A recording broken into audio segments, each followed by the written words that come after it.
Hello, welcome back to the Sports Podcast. I'm your host, Amir Hamid. Joining me today will be Brant and Mauro. Hey there. And Mauro Cesario. Hey, how are ya? How are ya, bud? Yeah, I haven't heard that in so long. I know, it's been We like just go on 2 these weeks. big gaps. we go on these it's like 2 weeks hiatuses. a month. It just makes me feel better when we come back. Yeah. Just hear it again. I just feel so enlightened. No, I haven't seen you guys in person in like It's been way too It's long. been very, very long. a while. I mean, I haven't cut my hair since. So. Jeez. I don't think I have either. So We got a lot of sports to talk about, man. Playoffs are in full swing in the NFL. It's a fun week. Yeah. I didn't watch much of it, even though just because like I knew what was going to happen in the games that I didn't watch. bitch, you thought. Well, I don't know. Like, talk about the Seahawks Packers. Like, I just felt that I felt better in the Packers like all along, so I wasn't surprised by it. I thought the Seahawks had that one, and they should have had that one. Did you watch the game? You talking to me? No. Yeah. I did not. Okay. Did you see the last? Did you see the last play? I heard about it. Horseshit. Why? What happened? Horseshit. So the Packers are third and 8, I think it was. Like, bottom line, they should have made a stop here, but it's third and 8, 3rd and 7, something like that. And they throw a pass up the middle to Jimmy Graham, and he gets stopped, but like he falls on like just in front of the line, and like his head crosses the line, but the ball's way back in his stomach. Yeah, I remember that. So- That was a joke. So they give him first down, and so they challenge it and they review it and they look at it, and the ball Seahawks like challenge it. I don't even think Yeah. it got challenged. I think it just got like booth It was a review. booth review. Yeah. It was a booth review. Yeah. So Yeah. they review it, and like watching it, it's clearly the ball is good. He's a half yard at a minimum. It's not even Sure. close to the line. It's not even close. Like, yes, most of his body's across the line because his head hits beyond the line Yeah. and his shoulders are there.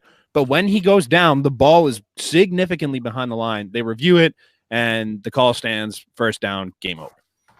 Instead of the Seahawks they get the 4th down. Maybe the Packers push it, but like you steal the chance away from the Seahawks to maybe come back and win that game. And I think it was horseshit, mostly because it cheated me out of $100. Okay, here's my thing.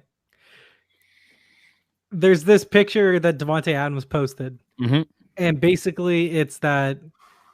What are you guys talking about? Like the line. So you know how they're always like the marker is unofficial.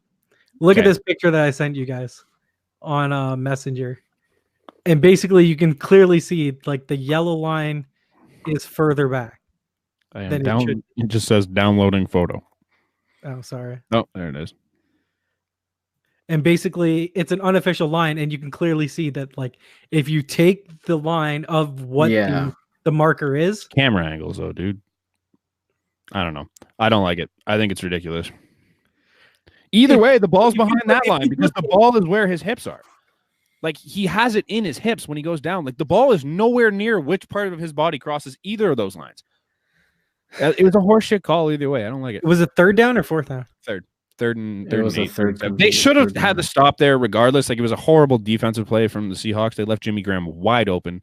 Yeah. And maybe the Packers punch it through on 4th down because you're That's 4th what I and mean. inches. Like, it's so close. Yeah. It's literally But you don't give them a chance. Like, at least give them a chance to come back in that game. And that's my From only that- beef with it. from that photo. Yeah. Because, like, if you can clearly see, like, where the yellow unofficial line, it's Mhm. like a couple inches, like, further than.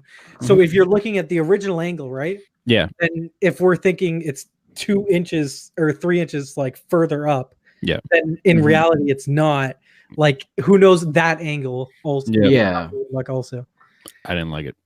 I hated it. Give them a chance. Stupid. That's all I can say about it. It's just like it would have been more fun as an NFL fan to see the Seahawks get the ball back. it's sour grapes. and try and it's get that sour win. grapes.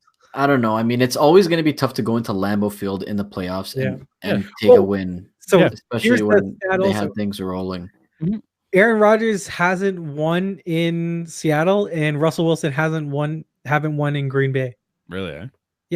Wow. when they were both the quarterbacks. Yeah. I swear I heard that stat last week. So, I Nuts. mean, it's a Realistically, the Seahawks forgot to it's show a up in the thing. first half. If the Seahawks would have shown up at all in the first half, then this wouldn't even have been a game. But I also think though that like the Seahawks aren't as good of a team as the Packers. The Seahawks. I just don't like the Packers.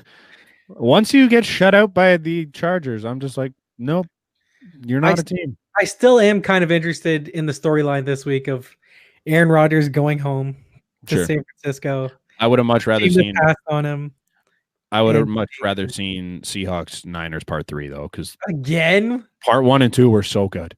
They were both good. Those games were unbelievable, and I really wanted to see the rubber match between those two. It's a better story for me, and sucks. I don't know. Yeah, I would have liked the divisional game a lot better, but I mean, hey, it's Aaron Rodgers. I'm not going to complain. It's going to be a good NFC final regardless. So I'll take it. With less Russell Wilson, that's what I'm good with. I love that. That was a good interview though. Like when you talk to the man after games, he's just like, yeah, just so personal. Love it. So cheesy. He's just fun. I just want to thank God we worked hard all week. The guys really banded together as teammates and brothers in arms, and we just prayed to the Lord. Like it's just too much. It's too much. I mean, credit to the Seahawks though. Like they had the run basically shot from them as soon as playoffs started, and I mean it was a vital part of their play throughout the entire season. And I mean, Lynch isn't the Lynch that we've seen and got used to for however long he had played before with them, so it's always going to be hard. But I mean, they kept it really close. It was a competitive game all the way through, and like Brant said, like a couple bounces, a couple things go their way. And that's every close game, right? Like I think that Russell Wilson is the most consistent quarterback I think in the league.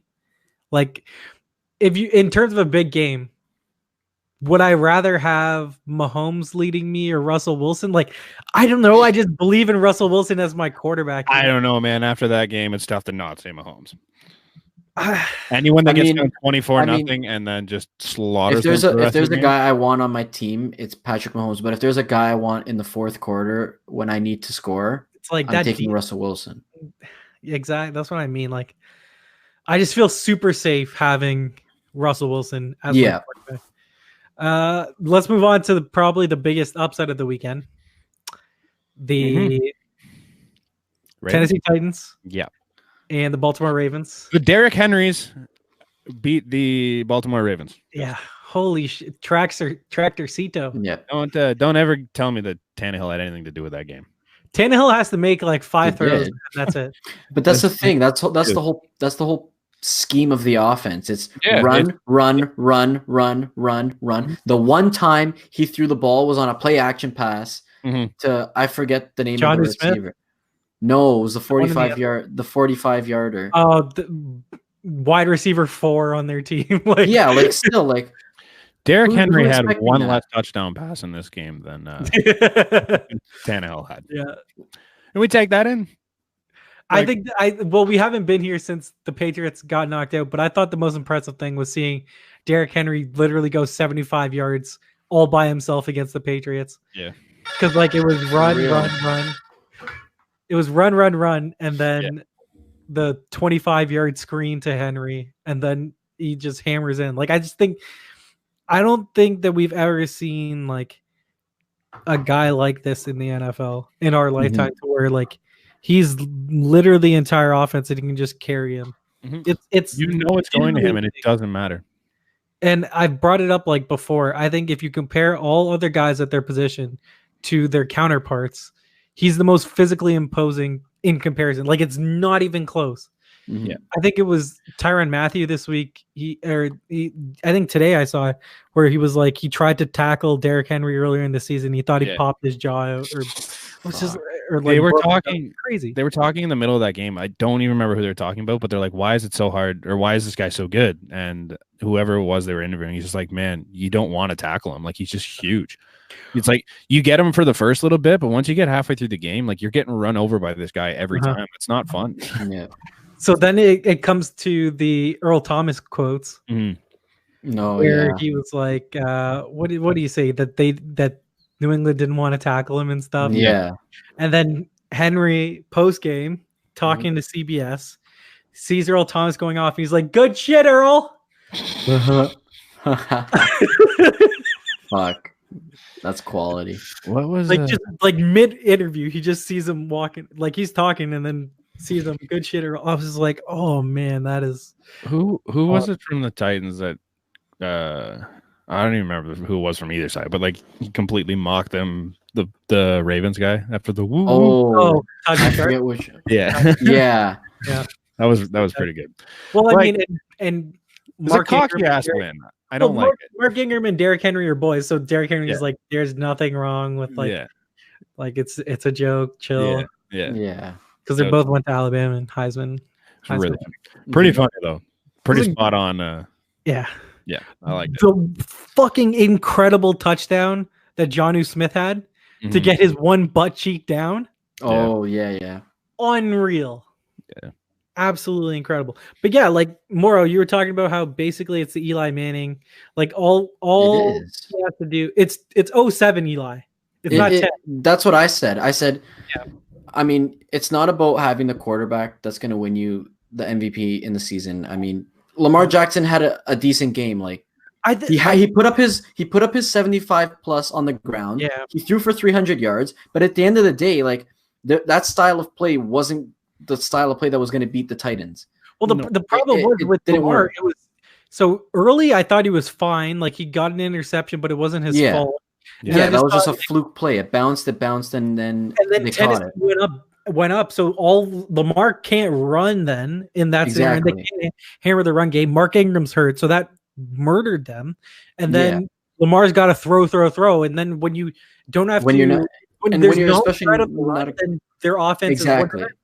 Which and when you're not accustomed to doing that, right? Yeah. They've gone the entire season being able to stick to that game plan where they get ahead and then they're able to ground and pound and just go at the guys. Yep.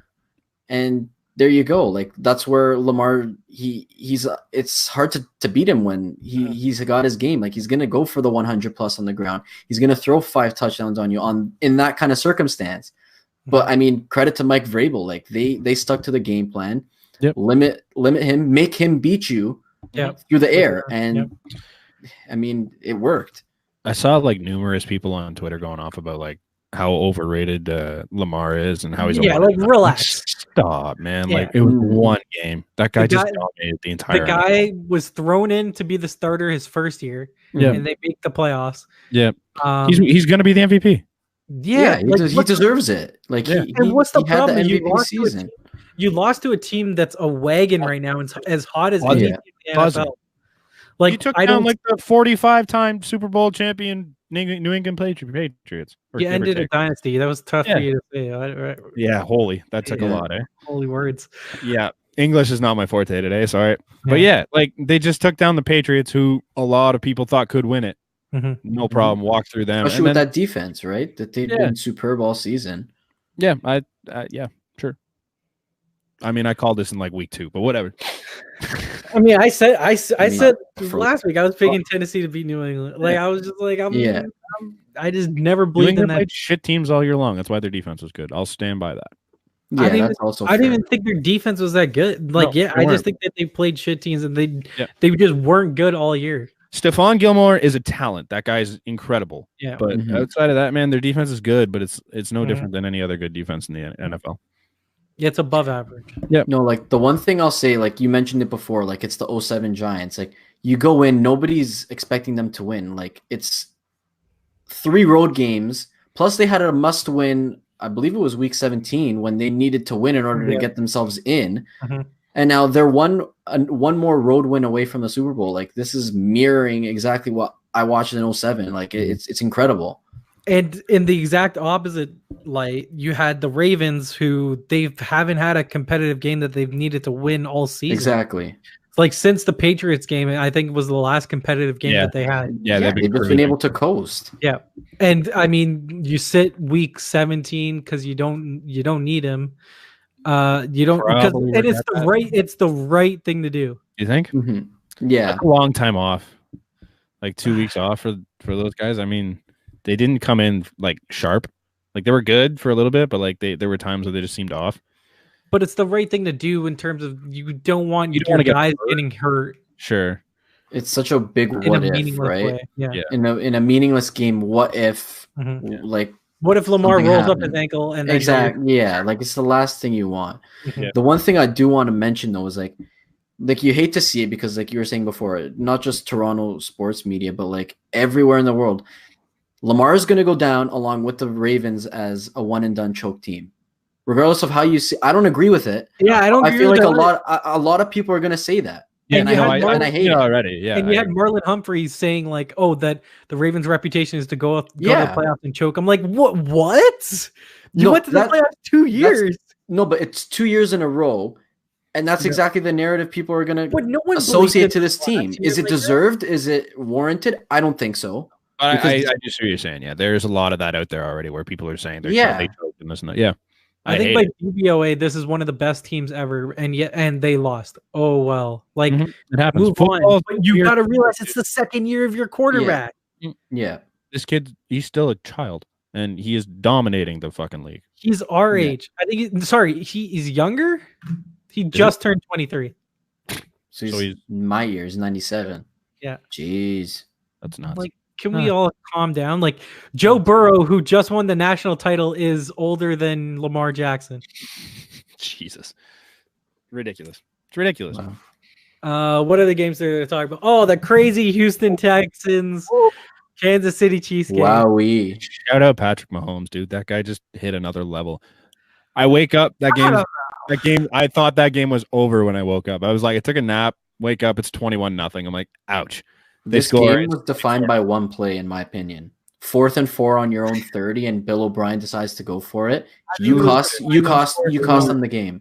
I think it was 4th and inches that screwed them. It was 4th and 4, and then not going for it on 4th and inches on their 10. That's on the their 10, one, which I was like, why that's don't you? Backwards logic. I also just don't. I think that everything was going right for the Texans, and nothing was going right for Kansas City early on. Like drop balls everywhere. Through the first quarter and a bit, there was like 6 drop passes for the Chiefs and none for the Texans. And I don't know if you saw it on Twitter, but Scott Zolak is the New England radio announcer. Yep. And he was basically through like the first 2 quarters being like, "Oh, Kelsey, nice hands, pussy." Like, shit, like this is the radio guy for the Patriots. Kelsey had a shit first quarter and then boom. Second quarter hit, and that team just they couldn't get stopped. I don't know defense as well, but they lost that one guy that was covering them. Oh, yeah, Lonnie Johnson? Yeah, and then after that, he just went off because there was nobody could cover him. They tried doubling him. Even on double coverage, it still couldn't. They couldn't get in front of him. Just ran guys over, too. Like, he just picked up the ball, and he's like, no, get out of my way, thanks. And it's Patrick Mahomes. He's an MVP. He's a gunslinger. Like, he's going to throw the ball. And as soon as you give them a shed of light, like, what are you doing? 4th and 4 on your own 30. Just punt the ball. You have a 24-point lead. Like, what's the risk? It's so unnecessary. I think the idea is go for the throat. And while I agree with the sentiment, I disagree with going for it there. It's like situational. Yeah, definitely the go for the throat mentality. I'm all for that. Motherfucker, go for it on 4th and inches. Like, what you can't. Yeah, like exactly. That's backwards logic. If you're gonna be the whole go for the throat, you better be going for the throat on 4th and inches on their 10. Yeah, it's stupid. Yep. But what a tackle by Daniel Sorensen. Oh my god. Yeah, that was a great tackle. But also, like, if you're Bill O'Brien, you can kind of see why you went for it because you had it without that amazing tackle. Mm-hmm. Just, man, watching Patrick Mahomes throw some of those passes, I'm like, just his arm angle half the time. Like, he changes arm angles mid-throw and shit. And it's like, you're throwing around guys like it's nothing. I'm like, dude's so smart. Like, whether, like, his talent, he's not like Lamar Jackson talent level, but, like, that guy's got a brain in that head that's just ridiculous. He just, every throw he makes is, like, perfect. I would like to see him go up against a good defense. Sure.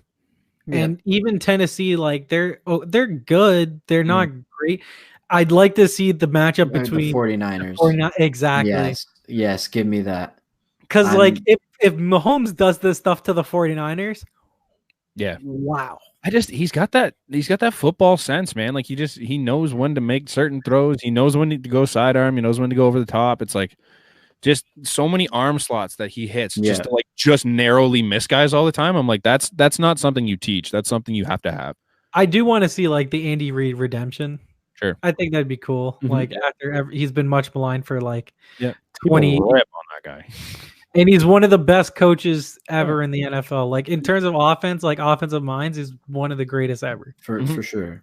What's the last game that we haven't talked about yet? The one that didn't matter. Minnesota. You like that? Oh, yeah. I gotta give it to Kirk Cousins. His post-game speech after that, like, it was great. Awesome. I love it. I hate Cousins, but like that post-game speech, awesome. Oh yeah, I would not want Cousins as my quarterback, but like never. That's a great moment. Oh yeah, wow. That was cool. It was awesome. Awesome for him to get a win. Awesome for it to be against the Saints. Like that's massive. They had injuries the entire way through. Like Thielen wasn't fully healthy going into the game. No. Cook had just come back from injury. Like they got their win. I think that was the biggest moral victory for them. Yeah. I didn't give them a shot. No. I don't think anybody gave them a shot. Well, that was the driving force for them throughout the first game. So how many people do you think had the Saints winning it all? In my bracket pool, there was one out of. Oh, really? I believe there's 8 or 9 of us. So what is that? 10%, 17, somewhere in between 10 and 15, I'd say. Yeah. All I know is you guys know who my sleeper pick was for the Super Bowl. The other team that's going to lose to the Chiefs this week. Hey, I could have cashed out this week. How much do you think it would be to cash out? Did you see the guy that has $1,000 bet on the Titans to win the Super Bowl? Dude, I wish I had $1,000 to sit around to bet on these teams. Yeah, I'm feeling lucky today. I'm going to spend $1,000. I think they got it in them this year. Yeah, Tannehill. It's $1,000 on the worst team in the or 115, one or the other. But regardless, sweet. Nuts. It's nuts. But like I think like it's the argument that I made from before. You can see the outcome because like New England wasn't good all year. Baltimore shits the bed. Kansas City, fuck, who knows? Anything can happen in the playoffs. Yep. That's the only one where you could have been like, fuck it, whatever. Yeah. And then if you face the Packers, I feel good about Tennessee beating the Packers. Yeah, I feel good about almost anyone beating the Packers. But then again, I'm like, because of Aaron Rodgers' past. Sure. You never know what that guy can turn it on and be the best quarterback in the game. It would be so cool to see Rodgers Mahomes. Oh, yeah, that'd be fun. Oh, my God. I'd like to see the Packers lose. I have no ill will to the Packers. I just don't like the Packers. I never have. I don't know what it is. Yeah, like even back in like the Brett Favre days, I just really didn't like that team. I rooted for the Packers to win the one against the Steelers in the Super Bowl. Nope, I said the Steelers.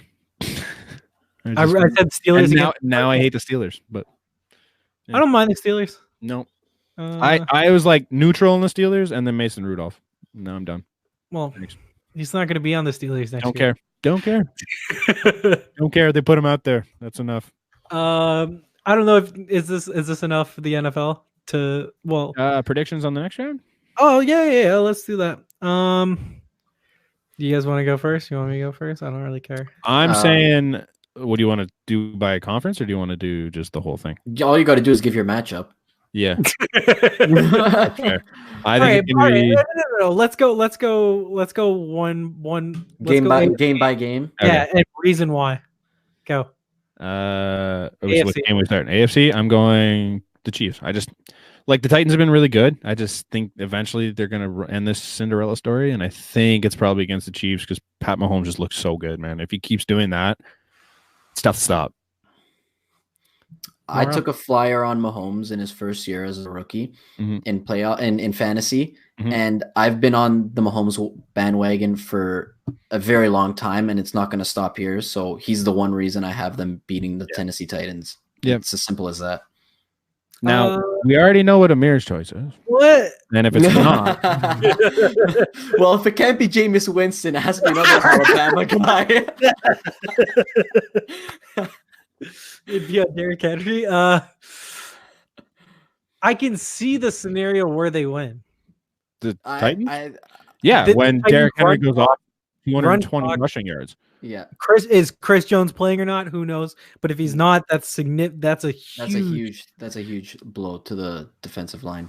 Yeah, and they just run, play action, bootleg, Tannehill get like a little screen pass. I can see the scenario happening. I mean, Kansas City's favored by 7. I think it's idiotic to go anything other than Kansas City. But I like Tennessee, but I'm picking Kansas City. Stranger things have happened. Yeah, like Exhibit A 2007.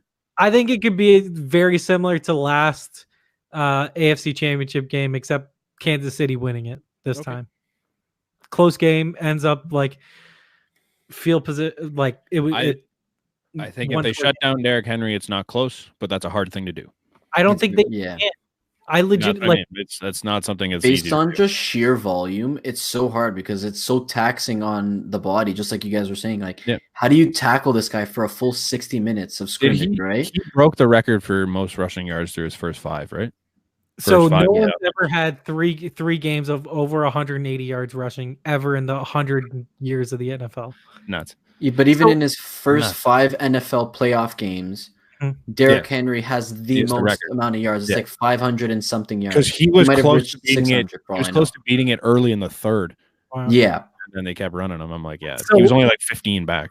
As 2 people of fans that have drafted running backs in the top 5, Derrick Henry is the poster child of why it's idiotic to do so. No matter how dynamic Christian McCaffrey and Saquon Barkley are. It's true. Yeah, it is. I mean, yes and no. And in the playoffs, I would rather have Saquon, like a Saquon type running back than McCaffrey, just because I think pounding the rock and like controlling the clock is so vital. Do that, man. Like he's like that guy's short, but he's fucking like he runs big. Like he's not. It's what Derrick Henry's doing is different. It's literally wearing out the defense. Yeah. I think my view on power, it's power back with speed. Like exactly. How do you, it's having 2 in 1. Like you want like Henry's the anomaly back, and then like you want a third down back, and he's like both. You don't find Derrick Henry that deep in any draft though. Alvin Kamara, Dalvin Cook. None of them are Derrick Henry. No, like obviously they're both really good running backs, but like it from an asset management standpoint, it's idiotic to spend a top 5 pick, top 10 pick, even a first round pick for God's sake. Like look at Sony Michel. Yeah, in defense of the Panthers at the time, that was all they needed was a running back because they have everything. They had everything else. Their defense was solid. They had Cam, who was supposed to be their what? Their O-line was never good. And not good. No, they didn't need it because they had like a weird running style where like the quarterback was a running back half the time. They ran so much play action. It didn't really matter what the O-line did. I never think it's smart because I think there's guys that can always play a role. Like look at freeing James White for the Patriots. Yeah. Like he does half of what McCaffrey does. Like honestly, like just being a receiving back. Sure, but Christian McCaffrey was the best at it in the entire NFL. Like he was, if his team was any good, he would have won the MVP this year. And I don't think the problem is like what that type of player doesn't necessarily adequate to wins.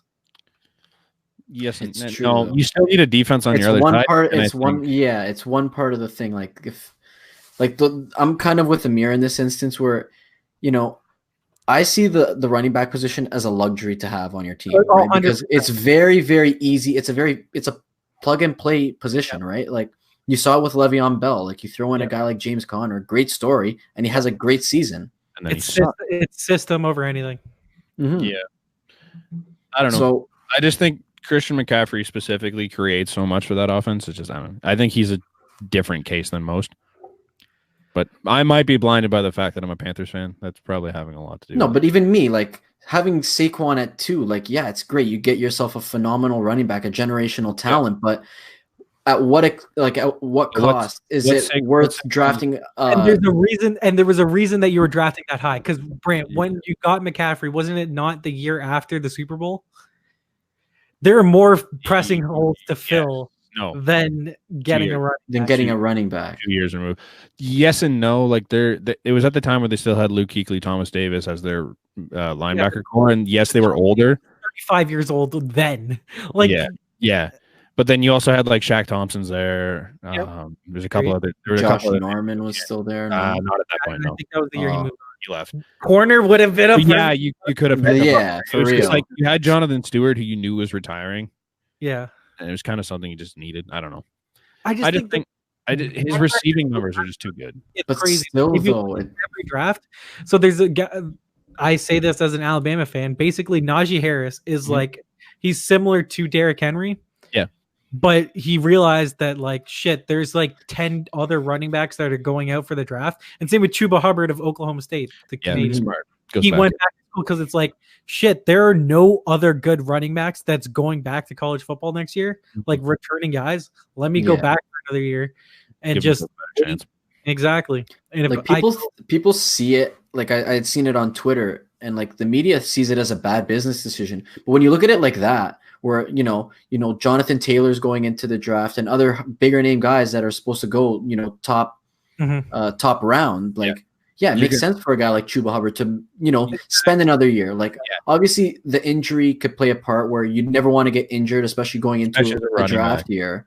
And there are a lot of good running backs going into the draft this year. It's Etienne of Clemson, Clyde Edwards-Helaire of LSU.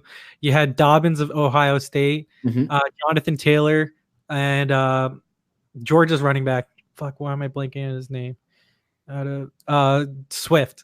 DeAndre Swift. Oh, yeah, Swift. Like those are 5 good running backs right there, and some of them are going to go in the second round, the wide receivers this draft, they're legitimately 10 first round wide receivers.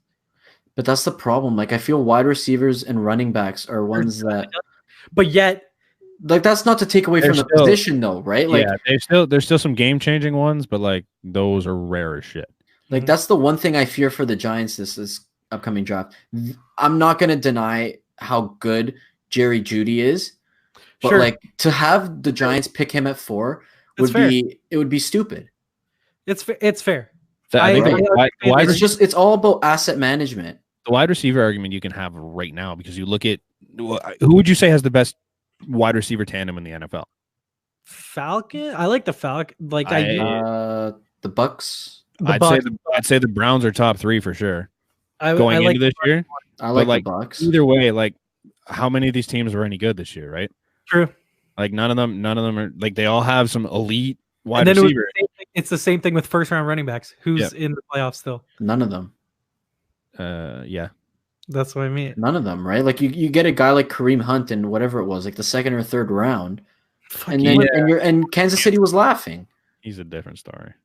No, but in terms of win with these are, even though they're specialist positions and you rely on them so much, there's so many other guys that can do it. I think we could talk about like the draft later on while the process gets closer, because I find it extremely interesting, and that's kind of why I got it. So I went from like NFL to the draft and then got super into college, and like you're basically following these guys from high school, and that's what I'm basically doing now. And it's fascinating to see like some guys pan out and some guys just don't. Yeah, like I spent a lot of time looking at college football. Never before have I ever paid attention to any names in college football, but like I can name you like easy 30 guys that are relevant. The guy the Giants should draft is Isaiah Simmons of Clemson. Yeah, the linebacker. He's sick. He's a safety. He's a linebacker, but can play safety. Like he dropped back into coverage in the thing, and he made a nice play. Like it's simple, but like knowing Gettleman, he's gonna go and say, Darius Slayton had an all right season as a 5th round rookie playing as our top wide receiver, but we're gonna go draft Jerry Jeudy. No, he drafted Derek Brown of Auburn, another defensive tackle. After he had 2 solid defensive tackles, was like, fuck it, Dexter Lawrence, or get another shitty corner like DeAndre Baker. But even I don't know. I think we got to move on from the draft. Yeah, for real. So Odell was handing out. We didn't even hit the other side. We didn't even hit the other side of the thing. We didn't even get. Wow. I literally that was all off of the one game. San Francisco. Yeah.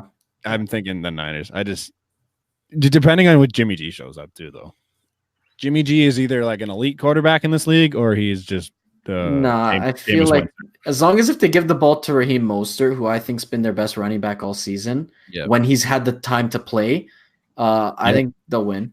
Okay. The other thing too, Green Bay is not coming to this game healthy.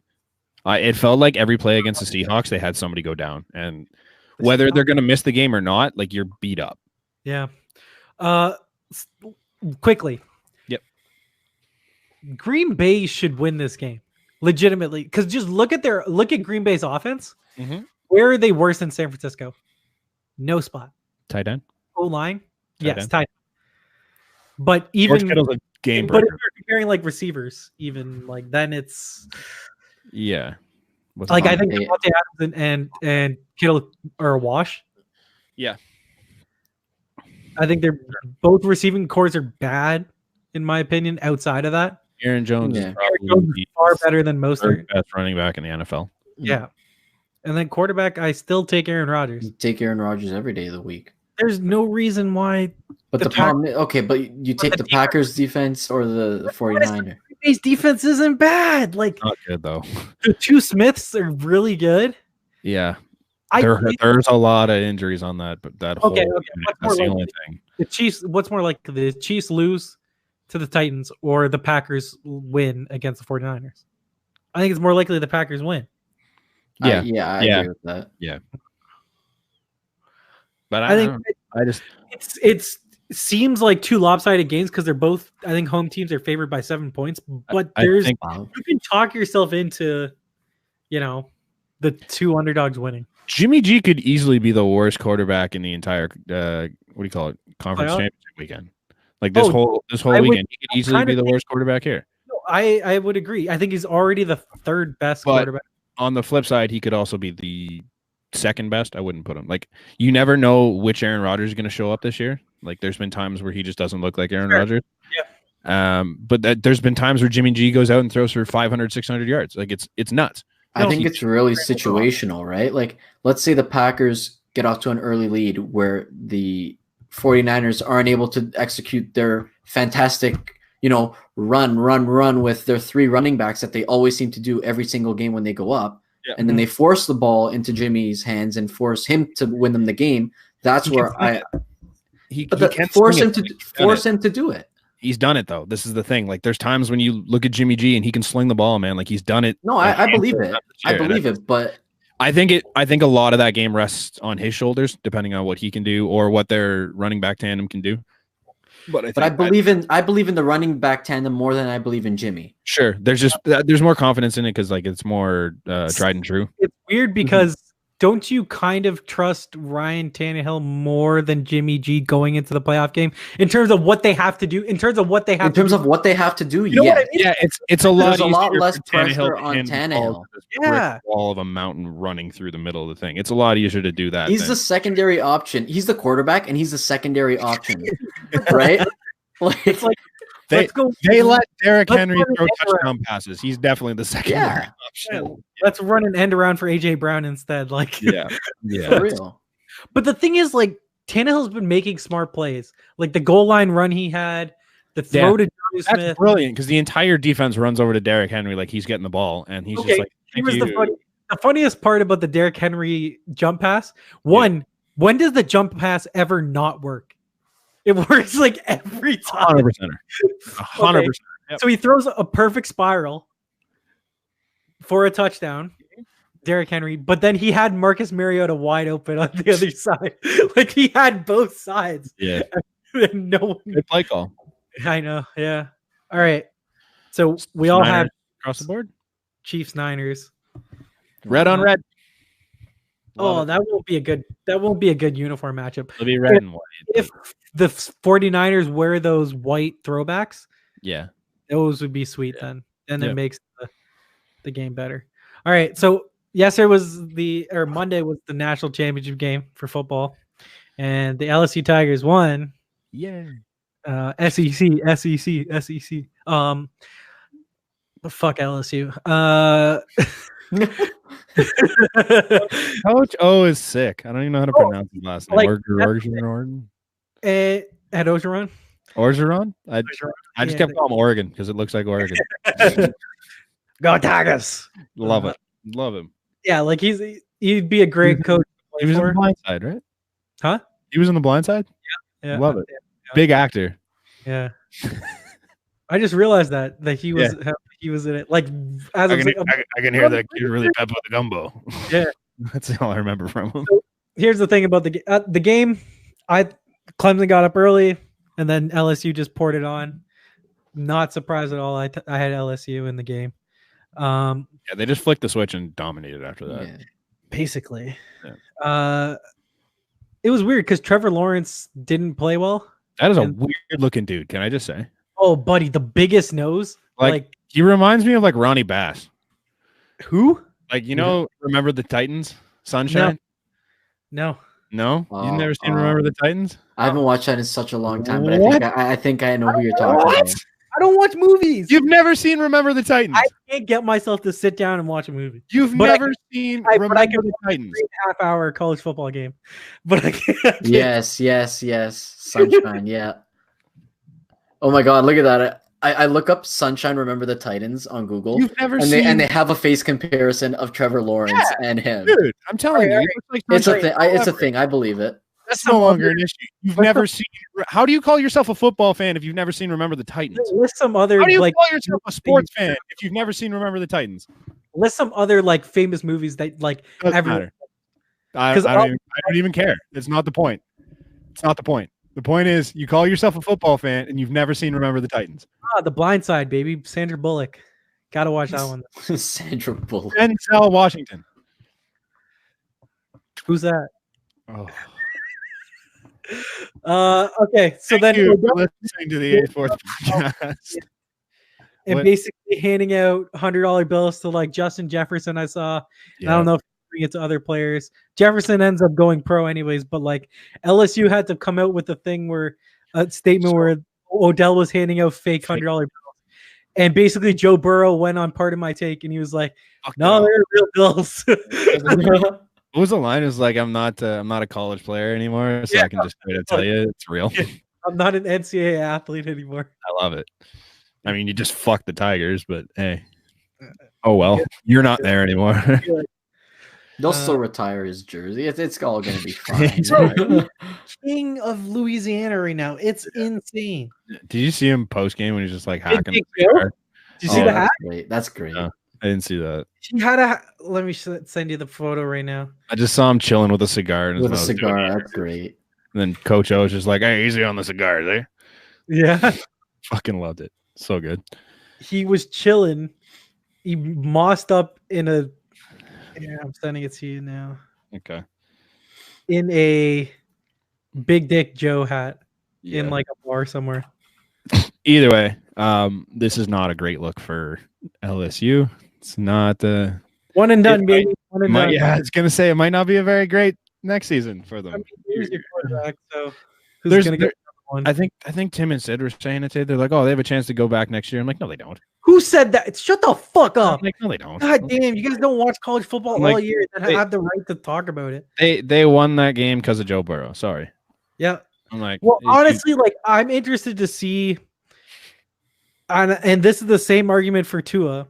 I'm interested to see them outside of their system, because if you look at it, Alabama had 3 first-round wide receivers. Mm-hmm. LSU has 3 first-round wide receivers, except 2 of them are going in the first round next year. Okay.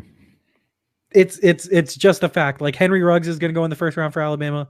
Maybe not with how many wide receivers are going out. Judy's top 10. Devontae Smith went back to school, but he's going to go in the first round.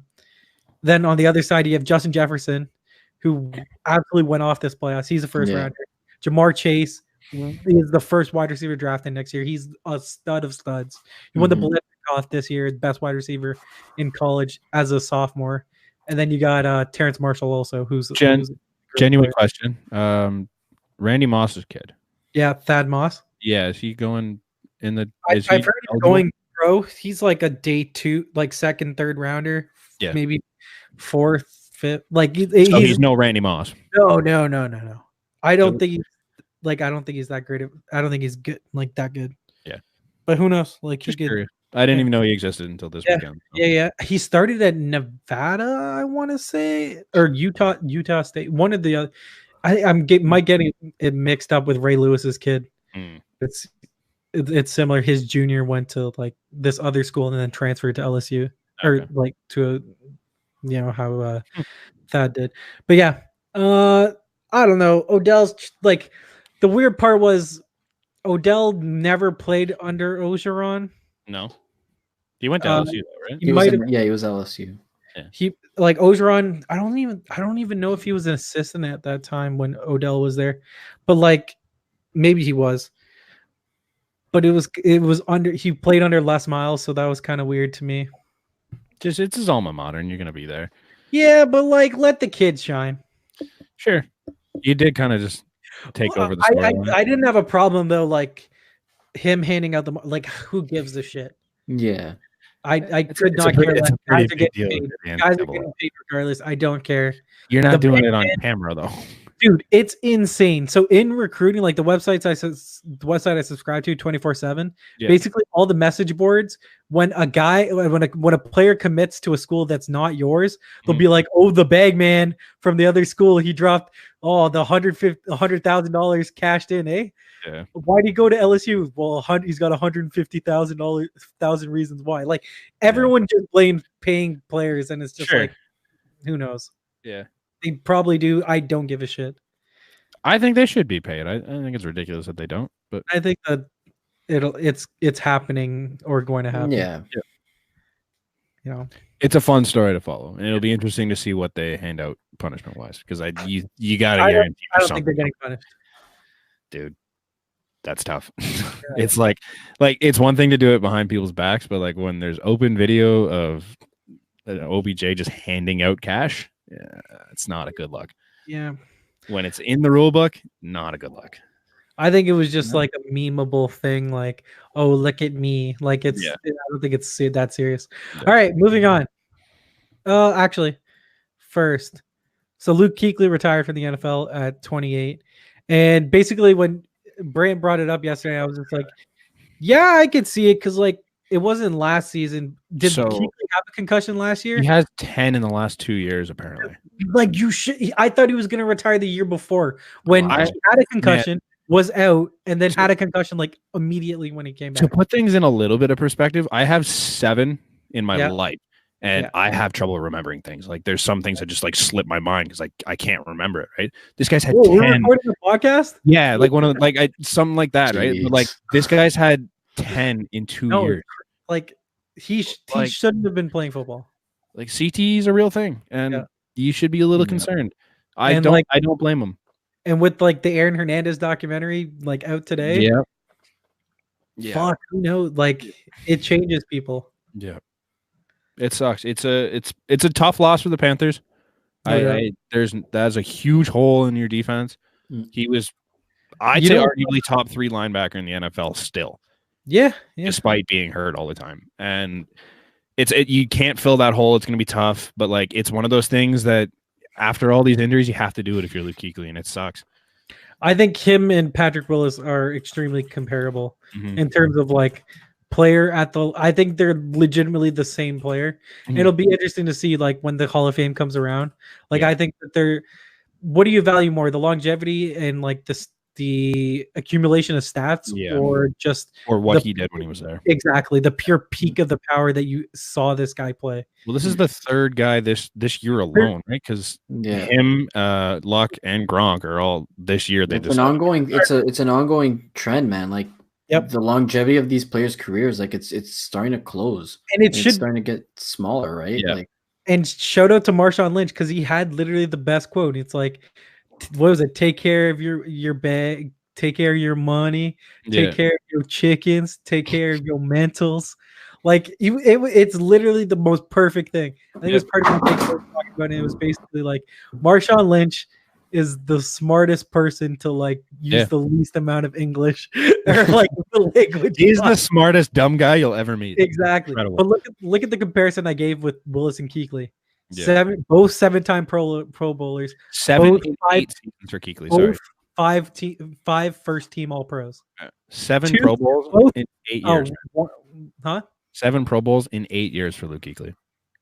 Like he played 8 seasons, 7 Pro Bowls. That's nuts. Yeah. Same with Willis and the like. I think there's no distinguishing. Like, if you told me to pick one, I'd be like, "Fuck, I don't know. I can't. I liked Willis more, but I think it's tough not to. They were both the top linebackers of their era. Yep. Like the early part of the decade was Willis, and then the back half was Kuechly. Yeah. You didn't fuck with either of them. Bottom line. No, I think Patrick Willis is the biggest like hit stick linebacker that I've seen in like years. Mm-hmm. Where if you're looking at it, there was that one he had. It was legitimately insane. Mm-hmm. But Luke would just hunt you down. Didn't matter where. Exactly. He was just like, he was the typical white middle linebacker is just so smart. Like, but it was true. Yeah, he's brilliant. Yeah. And he'll be fine. But I think it's right what guys are doing. You know, if you're in a position where you can just retire early, do so. Because like, what do you have to gain? Nothing. Like you get a legacy, couple more. What good is the money you're getting from these contracts if you're not going to be able to spend it and use it and enjoy it on your life, right? Mm-hmm. You could argue that it's even too late. Like he retired too late. Too late, yeah. So despite all the injuries he's gone through and stuff, he was still 5th in tackles this year. Which like tackles, who gives a shit? But which is his big thing. It's not even like, it's just watch the game and you can realize how great of a player. Just the way he hunts guys down and the tackles he makes are just above and beyond. Didn't have a sack this year though. It doesn't matter. Middle linebacker. Rare for him though. Like he's usually dominant. Mm-hmm. So he only had 12 and a half sacks in his whole career. In 8 years. Yeah, but 7 years, really, because he didn't have any this year. So you're looking at 2 a year and didn't have any this year. Yeah. It's different. Yeah. It's not, middle linebackers aren't that. He was though. Like he could get in on guys, and that was kind of his thing. But sucks. Regardless, it's early, and I think that's not going to be the first time, not going to be the last time, sorry, that you see this. A guy retired. Yeah, just because the nature of the game, it's just, plus the knowledge we have on concussions and stuff like that, you're going to see guys just, it's not worth it anymore. No, like sure. you made your millions, especially in football where you make a shit ton of cash. You made your money. There's no sense in ruining it. Where like the money can go away so quickly in football, where like your contract's not guaranteed. Yeah, like exactly. Why risk it? Like I see Larry Fitzgerald still playing. And I'm like, why? Why? You're the greatest wide receivers ever. It's not even like you're going to go out and win a Super Bowl. Your team sucks. Like, I think a lot of it is like being afraid of like the future, and like you hear it a lot in Chicklets. Like you just love being around the guys. Sure. And like then continue to be around there. Be a coach. Do something. But it's different. I think stepping out of the locker room. Like it's a tough thing. I think it's the hardest thing to step away when. Sure. There's certain guys that can't do it. You could see even Luke was visibly torn up when he did his whole 3 minute speech there. Like he's visibly torn up about the fact that he's leaving the game. He doesn't want to do it. No doubt. But he has to. For sure. It's the right decision. Yeah. Congrats to him. So it's Drake's fault that Kawhi left. That's what everyone was going on about. The curse of Drake again? Was just like, hey, it's Drake's fault. If Drake did this, he should be severed the ties with the Raptors. And it's like the author of the post, Ramona Shelburne, was just like, no, it was literally like he was just staying over at Drake's house like it was an Airbnb. Yep. The story, okay, I don't really know the full story behind that. Basically, it was just like Kawhi and Paul George got together at Drake's house to discuss. Yes. And social media took it out of context. Like, oh, who's shocked about that? But yeah. Like the way they posed it is that Drake was like an active was living there with Kawhi. Yeah, like come on. It's all clickbait. Yeah. Exactly. Regardless, Drake's done so much for this franchise. Don't ever tell me that they need to sever ties with Drake. Who cares? Move on. Fuck. Brutal. We have he even had Paul George the other week. He was on The Jump or something with some interview with Rachel Nichols. Mm-hmm. And when he initially got traded, he called his mom and was like, Mom, I got traded to Toronto. And like to like prank his mom. And she was like, oh, bring a jacket. I was like, fuck off. Like, dude, did you see the New York Times article they posted not that long ago? On It was on Harry and Meghan potentially moving to Canada.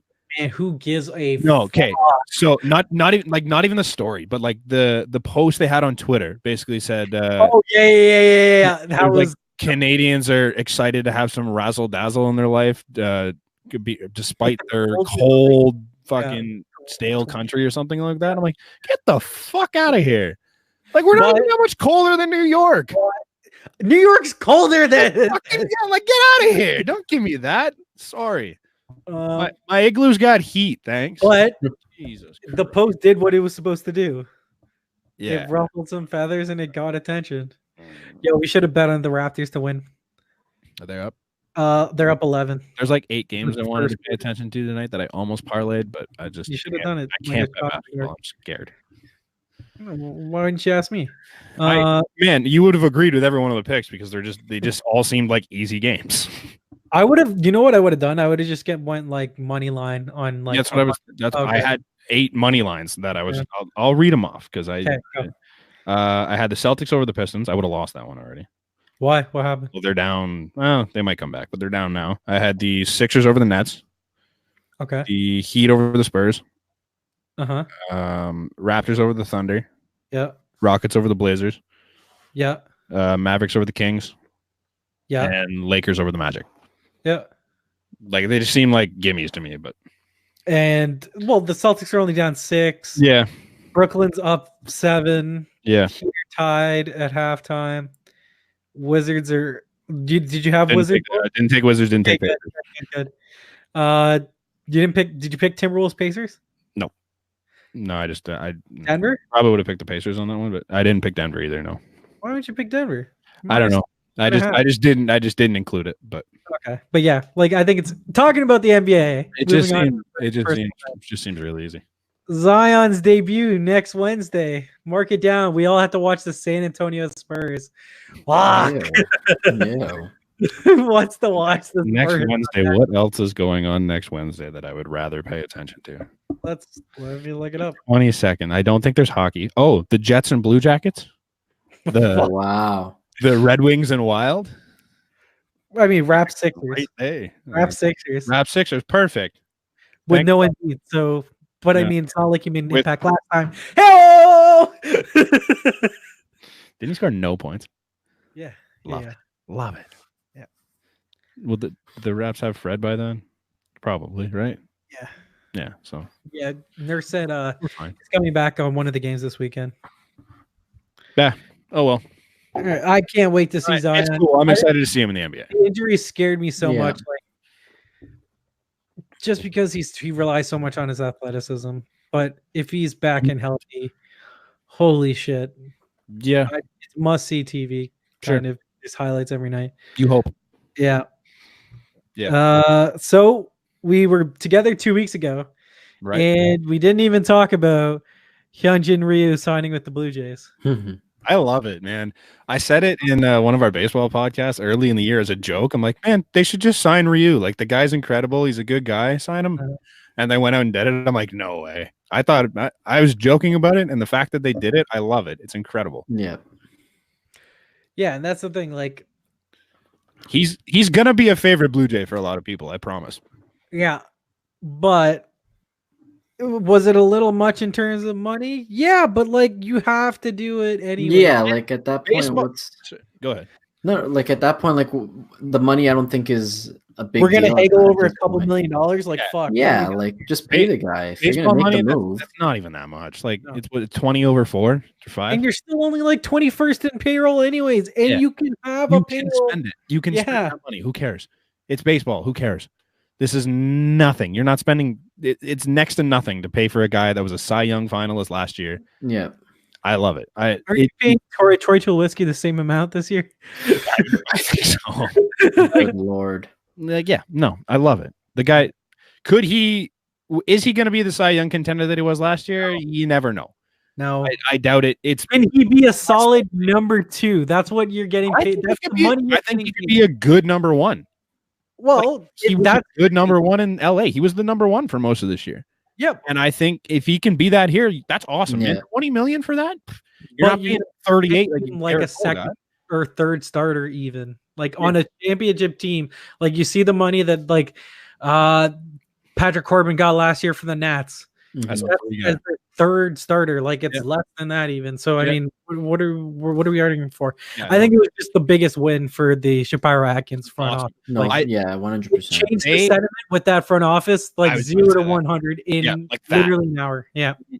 Overnight, the fans went from like we have the worst front office in baseball, like holy shit, look what these guys did. They also signed Randall Grichuk to $50 million, but we're forgetting about that. Don't worry about it. Last year, but they also like it was that, and then they had Roark. I love the Roark move. A lot of people aren't going to pay attention to it because he's a bottom starter, and then Travis Shaw, who he has had some really good years. I love the Travis Shaw signing. He's more of a utility player than he was when he played in Boston. Like he can play second now. He still plays third a bit. They can put him on first. I saw a bunch of people saying he should play third over.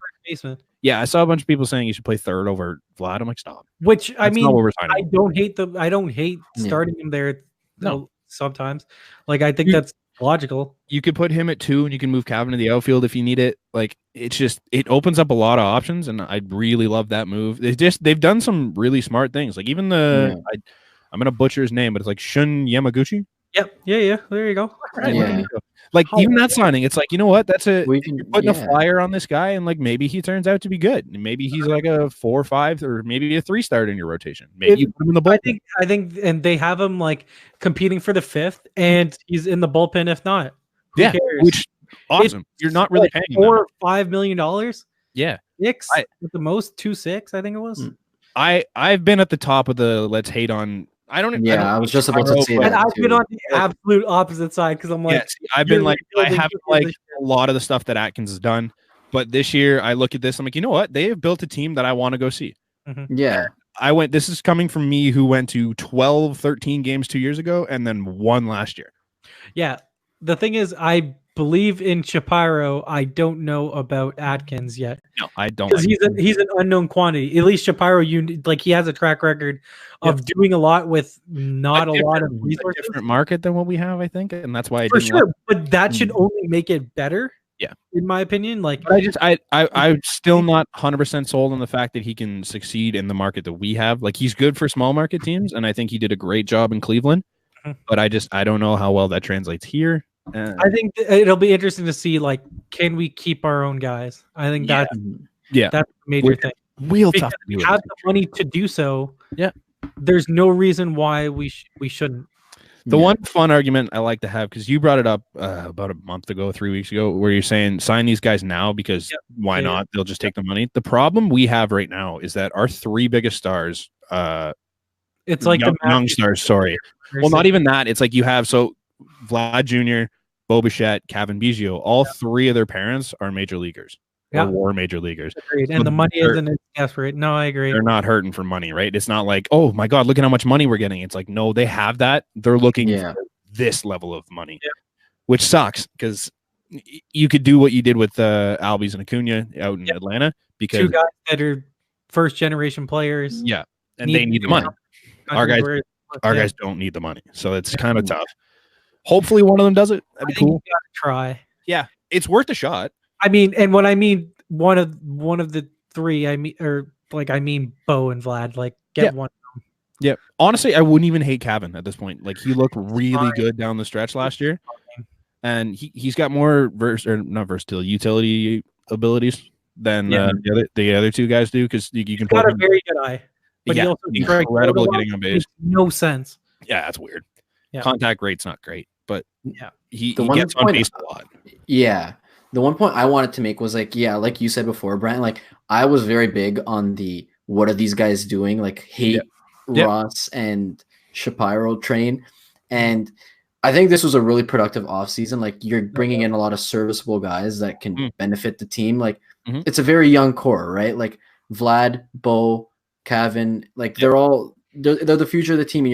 And you're surrounding them with guys that, they're not scrubs. Like they're actual talented guys that can play in the major league level. Yeah. So I think like it's really turned a corner for me. Like for a guy who, whatever, like I went 1 game 2 years ago when Vlad got called up. Oh, the Vlad hype. I jumped on board.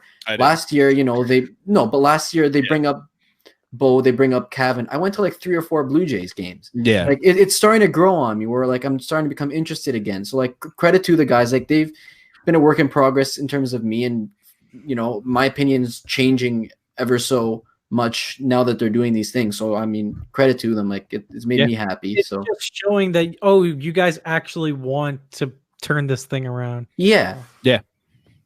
I like it because that was the one thing. Like I didn't go last year because I'm like, you guys don't give a shit about this team. Why would I give you my money? It's just like, unless you give me something to watch, I'm not going to pay for this. I'm like, yeah, it's great. You drafted these guys and built them up, but like, I don't give a shit. You're not putting any effort into building a baseball team.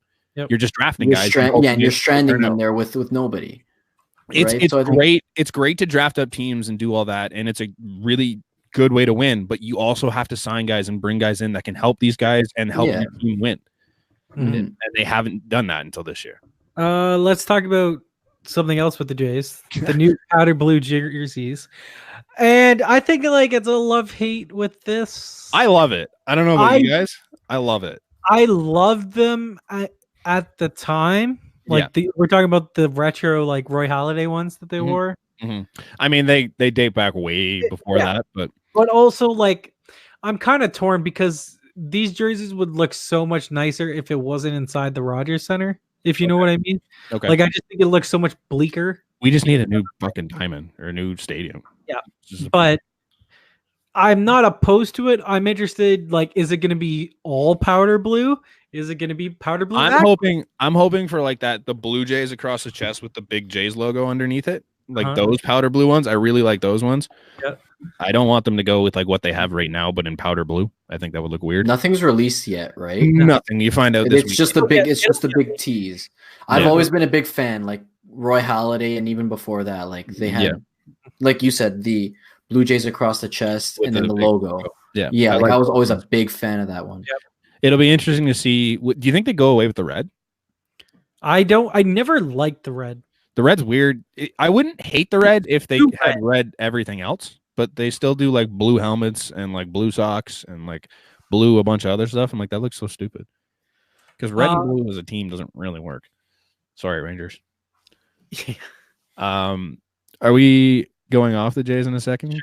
The JD to the Twins? No, I was going to go before that. Fun fact. Travis Snyder, former Blue Jay, signed with the Arizona Diamondbacks today. That name popped up on my timeline.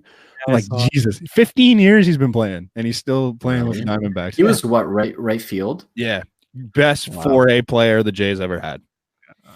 Anthony Ghost. I remember him. I don't know, man. Travis Snyder was hitting like 500 in AAA, and then he'd come up and hit like 085. It was crazy. Awesome. I miss him. He was cool. Good guy. That was the one thing. Like he was never great in Toronto. No one ever says bad guy though. That's the thing. No one ever says Jose Bautista, bad guy. No, he was. Yeah. Bad guy. Yeah, he was. He was a shit guy. Good player, bad guy. Great player, shit guy. Pissed off. What do you mean? He pissed off everyone. Oh, but who gives a shit? If everyone, he's not a good guy. He was maybe good to the fans. That's not the thing. That's a totally different thing. Yeah, it's good guy when you're on your team. Like Marcus Stroman, great guy when you're on his team, but you fucking hate him if it's anyone else. I think a lot of the guys on the team hated him too. Yeah, that's fine.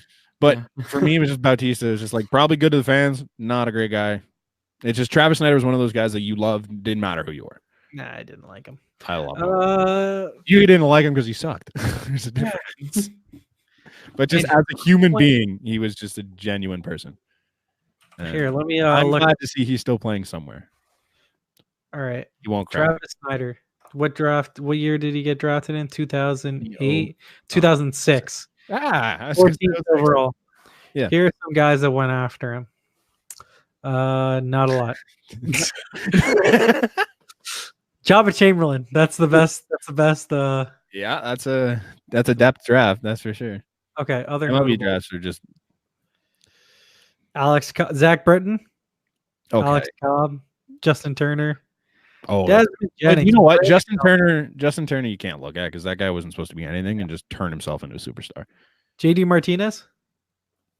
But did not. He went after him or didn't sign? Went back to college? Yeah, no one after the Jays picked was that good. Jeremy Jeffers, but We had Jeffers for a season.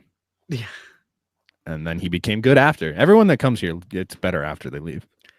Well, you'll be happy to know that Scherzer and Lincecum, Kershaw, Andrew Miller, Evan Longoria were all picked before him. Well, that's good. So we didn't miss out on any of them. Hochaver over all of those. You know what? Travis Snyder outlasted Tim Lincecum. So that's awesome. Okay, so Josh Donaldson signed a big ticket with the Twins, but it wasn't as big as I thought it was going to be because everyone was like, "Oh, he's getting 4 years, $100 million." Yeah, and it ended up being what? I didn't even see that. Or that could be 100. Oh, really? Yeah, I didn't see the dollar figure. I saw it was 4 years. No, it's 485, 485, and then incentives that can get it up. Am I the only one that would have loved to see him back here? Where's the fit? DH. No, teach Vlad how to play third because he's been one of the better third basemen. I think it's tough. It's not a situation he wants to be in, but I think it's stupid to do just because he was still a great defender last year. Mm-hmm.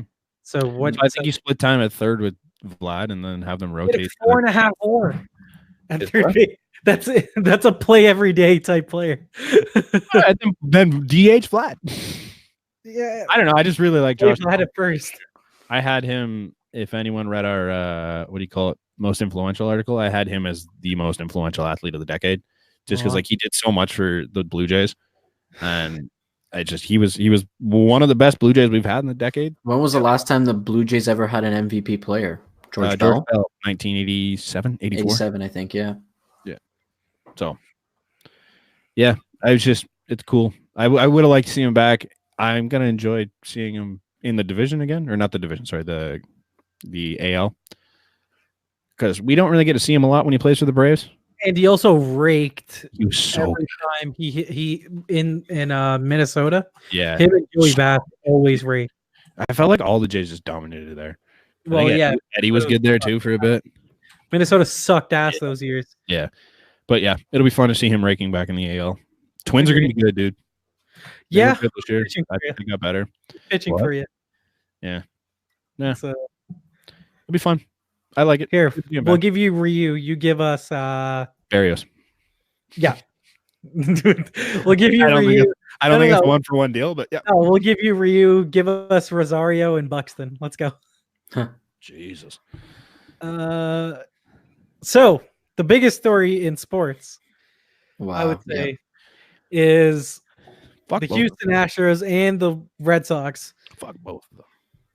Being the shittiest franchises in sports. Yep. I guess we can't expect anything more from Boston, the classy city that Boston is. They just breed champion losers, champion cheaters, the city of Boston.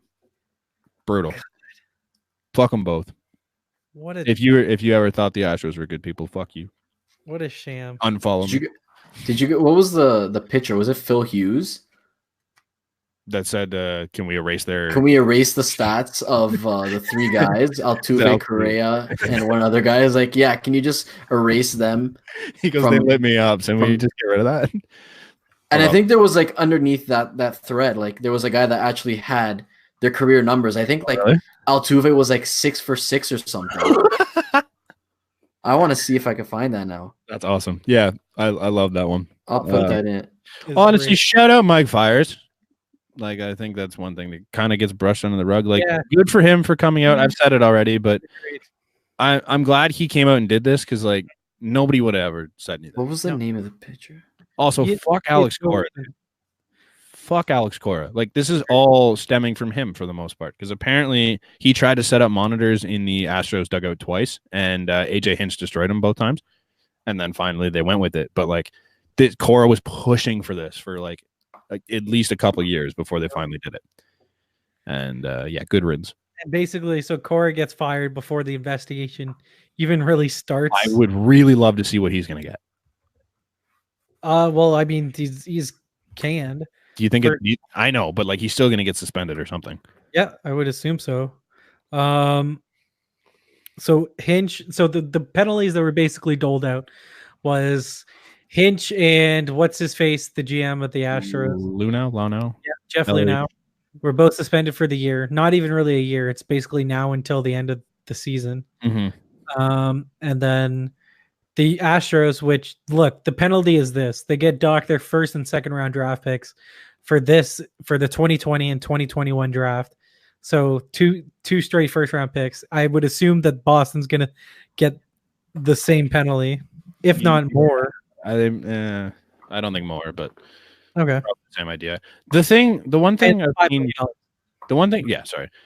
I've seen everywhere is like people are complaining that it wasn't a lot of money and like it doesn't deter teams from doing it again. No, that doesn't matter. Like, what are you gonna do, man? Like you're gonna take the championship away from them? Is that a big deal? I would say it's basically the only thing that they didn't do. So what? You're gonna go around to all these guys and be like, "Give me your ring back. We're gonna melt it down and sell it for metal."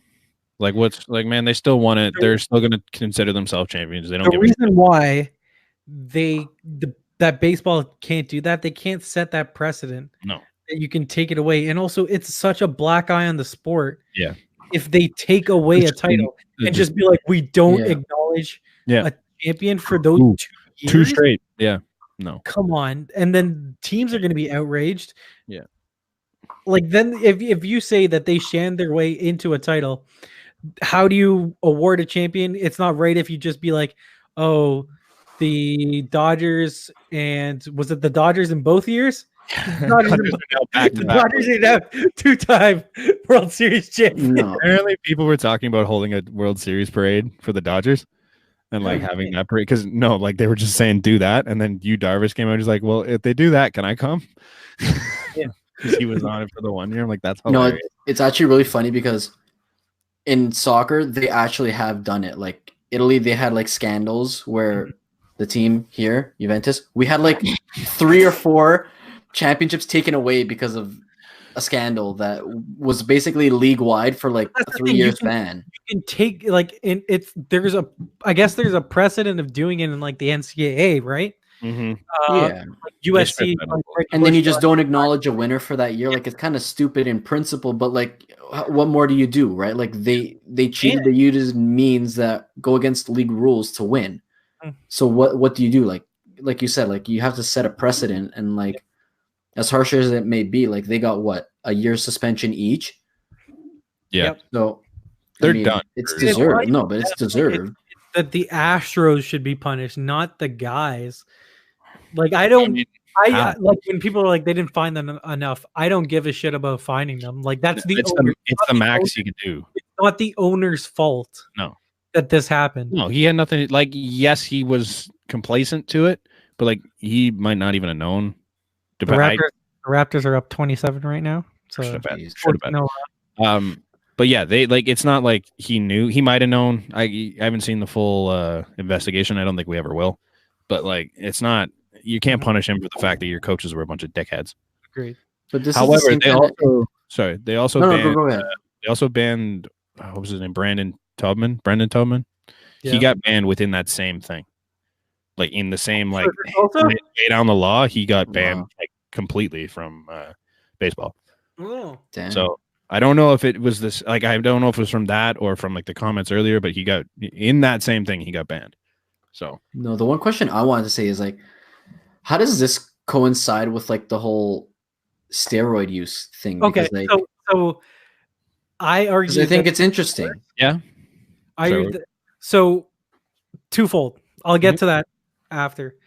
Basically, I was just seeing like John Heyman, MLB Insider. He was just like touting.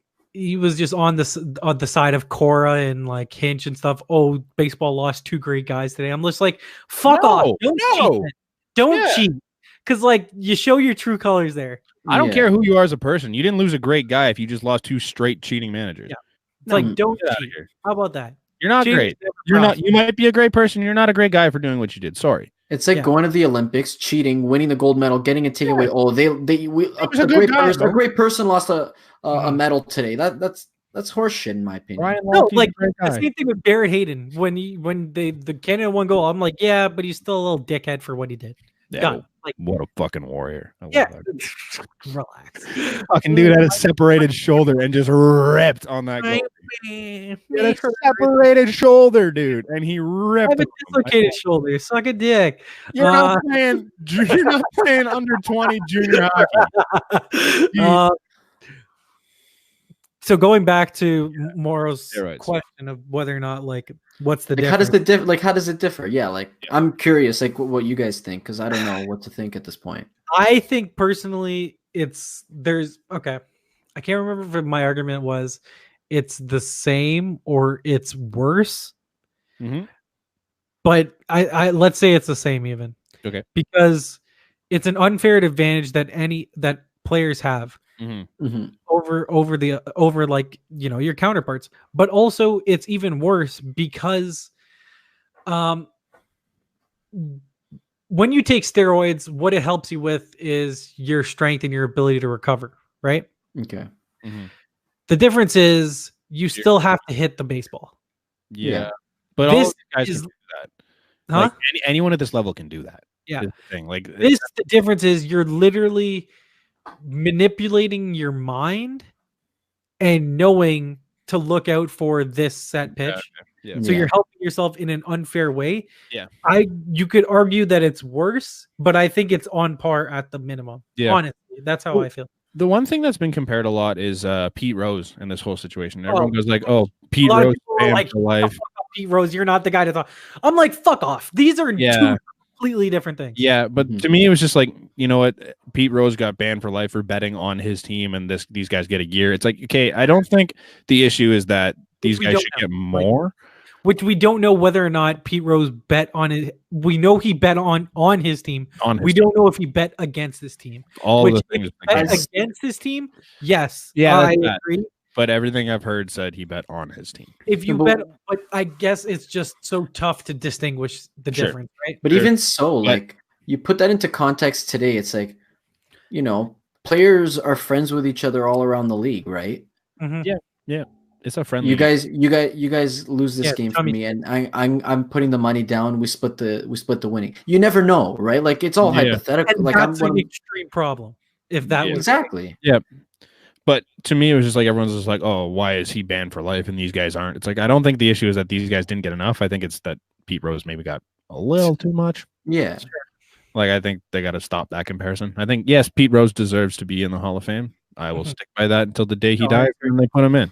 But you could also just have a disassociation with him in baseball. But my thing has always been for the Hall of Fame, can you tell the story of whatever sport it is without this guy? Yeah. Absolutely not. You can't. And I'm a proponent of even steroid guys. You can let them in. I agree with the put an asterisk next to their name. Mm-hmm. Mark McGuire and Sammy Sosa resurrected this game.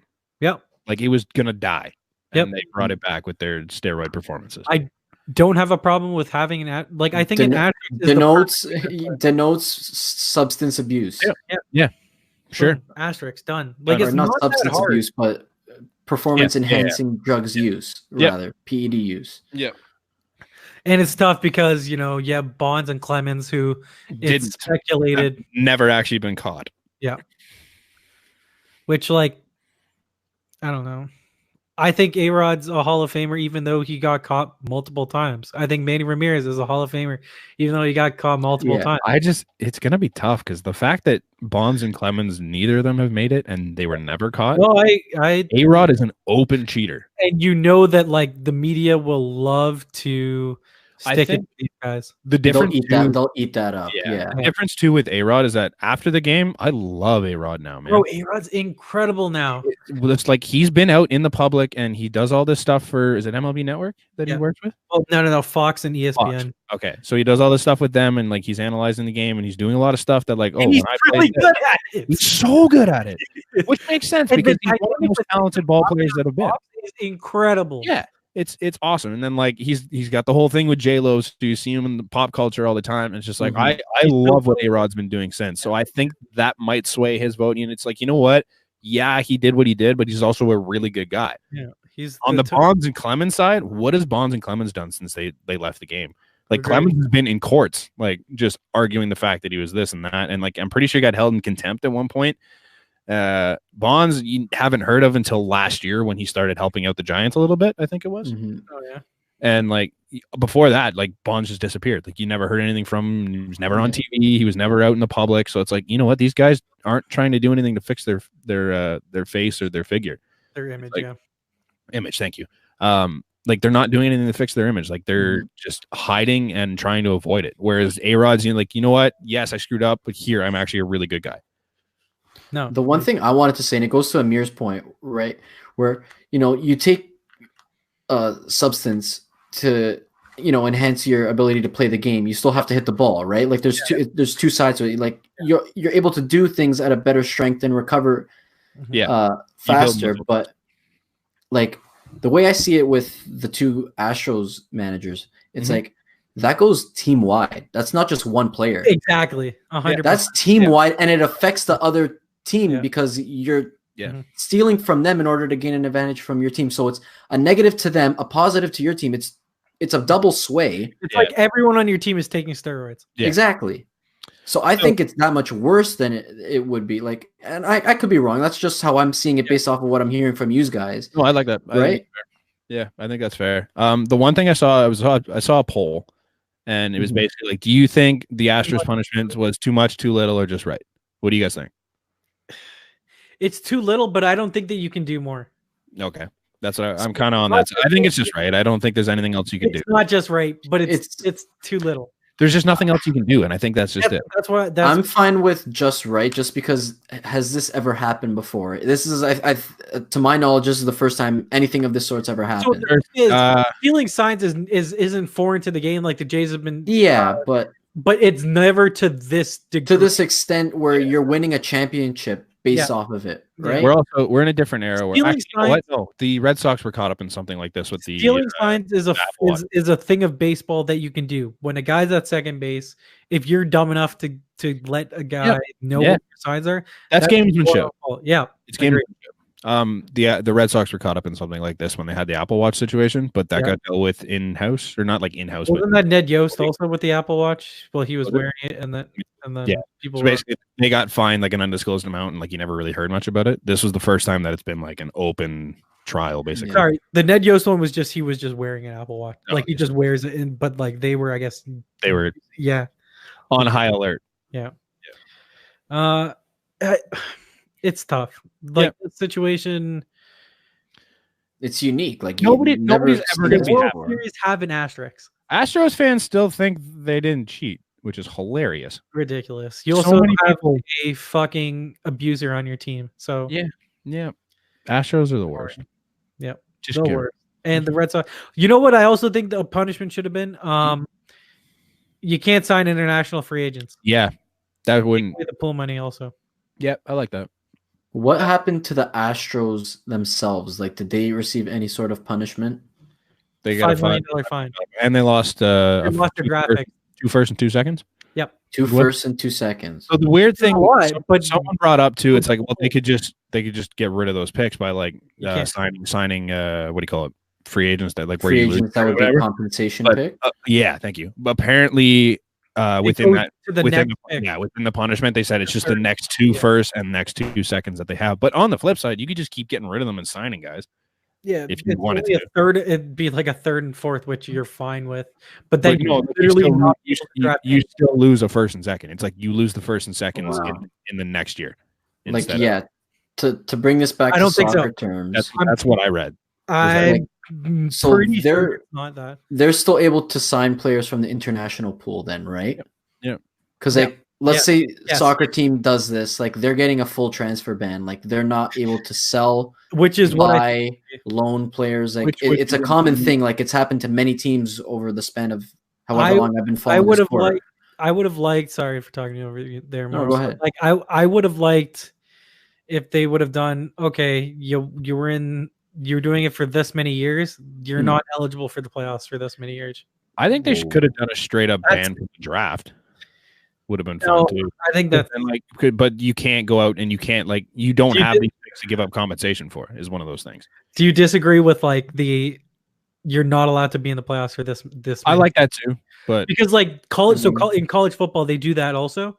So if you're caught up in a scandal, like Missouri this year, wasn't allowed. Like they weren't bowl eligible, so you could go Wow. undefeated, but you can't even make the college. You don't make playoff. playoffs. Wow. I think that would be. See, I kind of agree with that in principle. Yeah, right. It would be a neat idea, but I think you'd also have to find a way to take away their building for the future aspect. Exactly, because then you could just trade away everyone. Yeah, and then so it'd be like you can't make any moves. You're defunct. Yeah, I think that'd be worth it.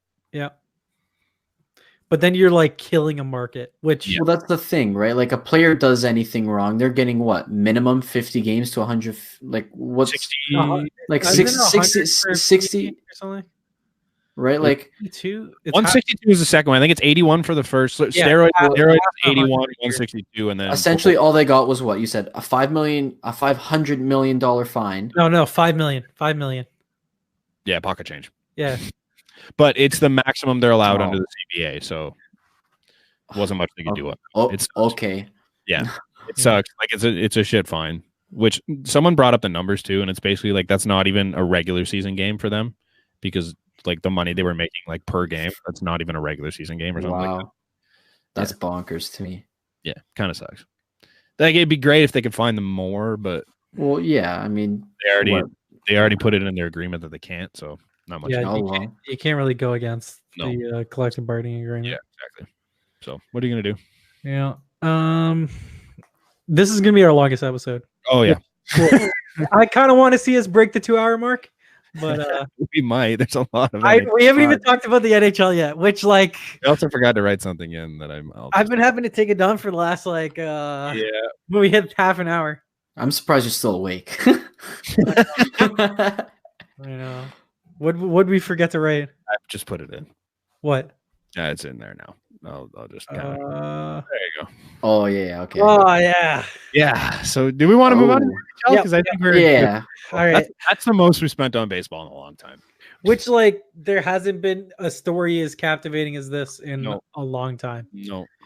Like what's the Blue Jays Powder Blues are just such a captivating story. But I mean like there hasn't been a story like this in a while that's either affected us or just been so phenomenal league-wide. It's unprecedented, man. Like you've never seen this. Agreed. All right. So everyone on the Leafs is injured right now. Everyone. Damn it. Except for Austin Matthews, which if you he even looked hurt. Sometimes, like, who knows? He's just really good scoring goals anyways. He scores through the injury. Who cares? Yeah. Do you know he only had 2 empty netters in his whole career? Yeah, that's his second one. He only has 3 empty net goals ever. Oh, 2 now. That's his second. That was his second? Yeah. Like it makes sense though. Mike Babcock never played him in the last. Pardon me for a second. I'm mesmerized by the fact that that's only his second career empty net. It makes goal. a lot of sense because when it came down to the final minutes of games, Mike Babcock would throw out the 4th line every time, or Zack would be thrown in there. So it's like Austin Matthews never really got to play in those moments, so he never saw the empty net. Then finally you get Sheldon Keefe out there, and he's like, you know what, this kid needs a hat trick, throw him out.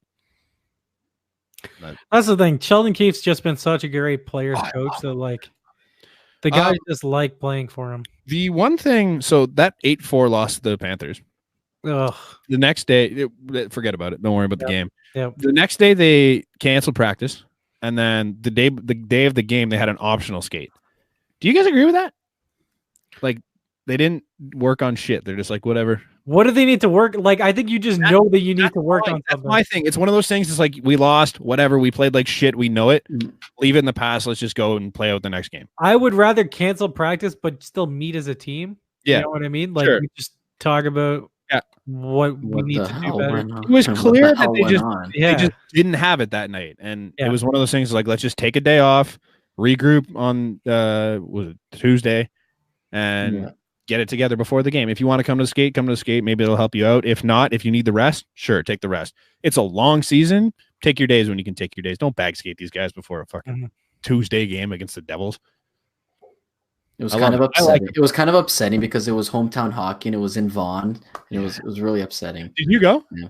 I didn't end up going, no, but it was due to the weather more because Saturday was really rainy and then Sunday it kind of just all froze over, so I didn't. I was debating going.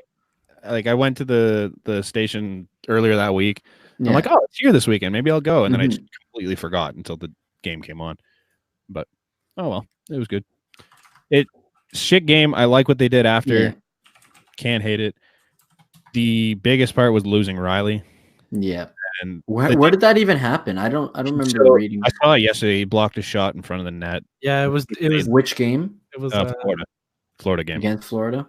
Yeah, they showed it last night. Or what day is it today? Well, yeah, I was flipping between that and the football game, so I mean, I wasn't paying that much attention to it, especially seeing that they were down like 4-0 at one point or whatever it was. Yeah, I don't hate like the deep pairings suck, obviously, but like I don't know.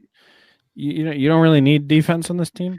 Yeah, if you're not scoring, like if this team's not scoring, then it's a problem. You're not gonna win. No. So like it doesn't matter the number really cares what the D's are. Yeah. The one issue I have is that Freddie is looking like a bag of shit. Yeah, so we're kind of talking about this before the podcast, and basically he was meh to start the season, got really hot for a long stretch.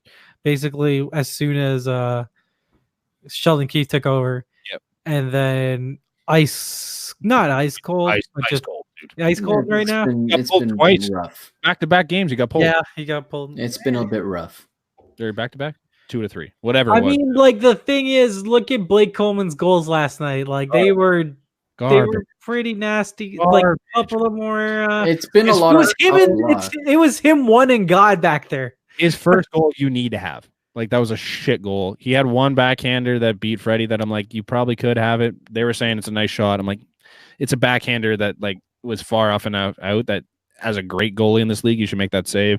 And then Subban's, man, like, yeah, Subban's got a great shot, but it's from the point unscreened, not tipped, and you just let it go by you. I'm like, not pretty. Not a great night.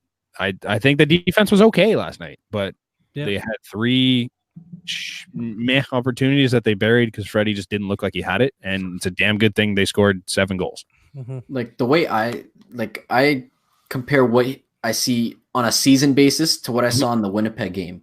The first play of the game that he makes, he tumbles on the ice and they score a goal, an empty net goal because he's on his ass.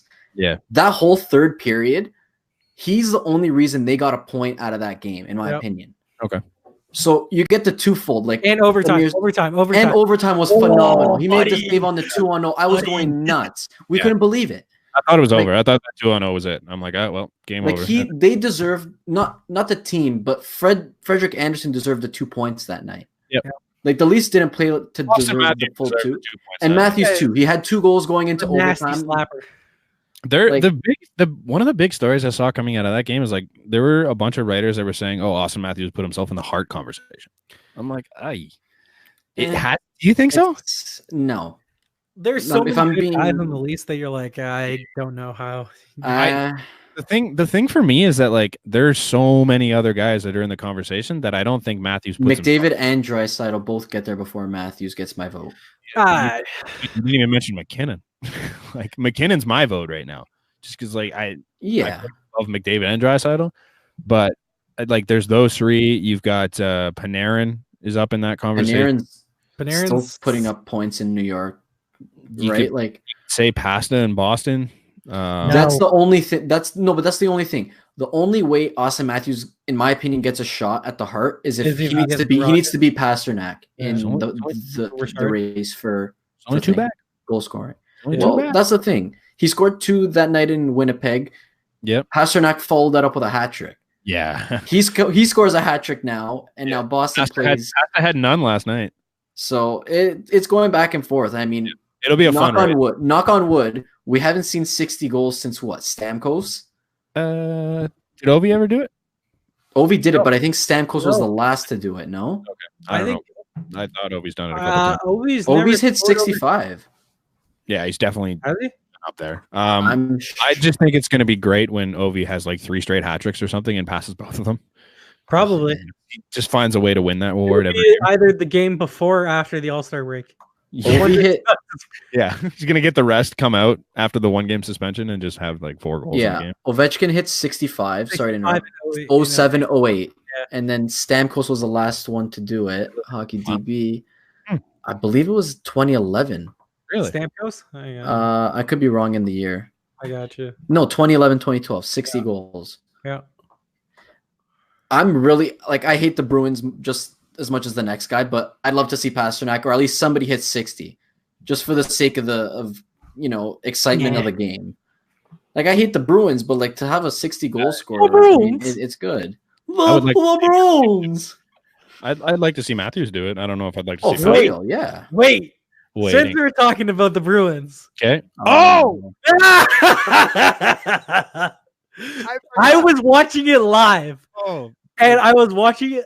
And I was just like, "Wait, what?" Brad Marchand, the greatest shootout attempt I've ever seen in my life. I forgot. Yeah. Oh my God, I love it. And I texted you guys. I was like, because Brant was talking about, I can either watch the college football finals or the Bruins game, the Bruins Flyers game. So I switched over to the Flyers, and then I see that, and I'm like, what just happened? I love it. I love it. It had to happen to Brad Marchand too. It couldn't happen to anyone else in the league. It has to be the biggest rat. I loved it. Hilarious. He responded pretty perfectly, but which I thought it was a shitty response for Marchand. I like the Stanley Cup thing. What did he say? Where he just posted the picture of him with the cup. Yeah, I like that. I'm like, yeah, you're right. He does have a Stanley Cup. We don't. I would have rather him post Patrick Kane scoring the winner against the Flyers. Yeah, that would have been better. That would have been better. That's fair. Yeah. But, you know. Talking about the Leafs, Elliot Friedman posted in 31 Thoughts that it's going to be more. It's going to take more than Bracco to get Georgiev. I'm out. Why, in my opinion, why would New York ever consider trading Georgiev? They have Igor Shesterkin, I think it is. Yeah, and he's supposed to be apparently going to be better than Georgiev. Much better. Really? Yeah. When you're talking about level supposed to be like one of the higher prospect goals. So like above Carter Hat or below Carter Hat? I think above Carter Hart. Wow. Really? Yeah, like he's supposed to be good. Above Spencer Knight or below Spencer Knight? I think below. Spencer Knight was what, like 11th, 13th overall? There was top 20. And apparently there's a kid out of Russia this year that's supposed to be even better than Spencer Knight.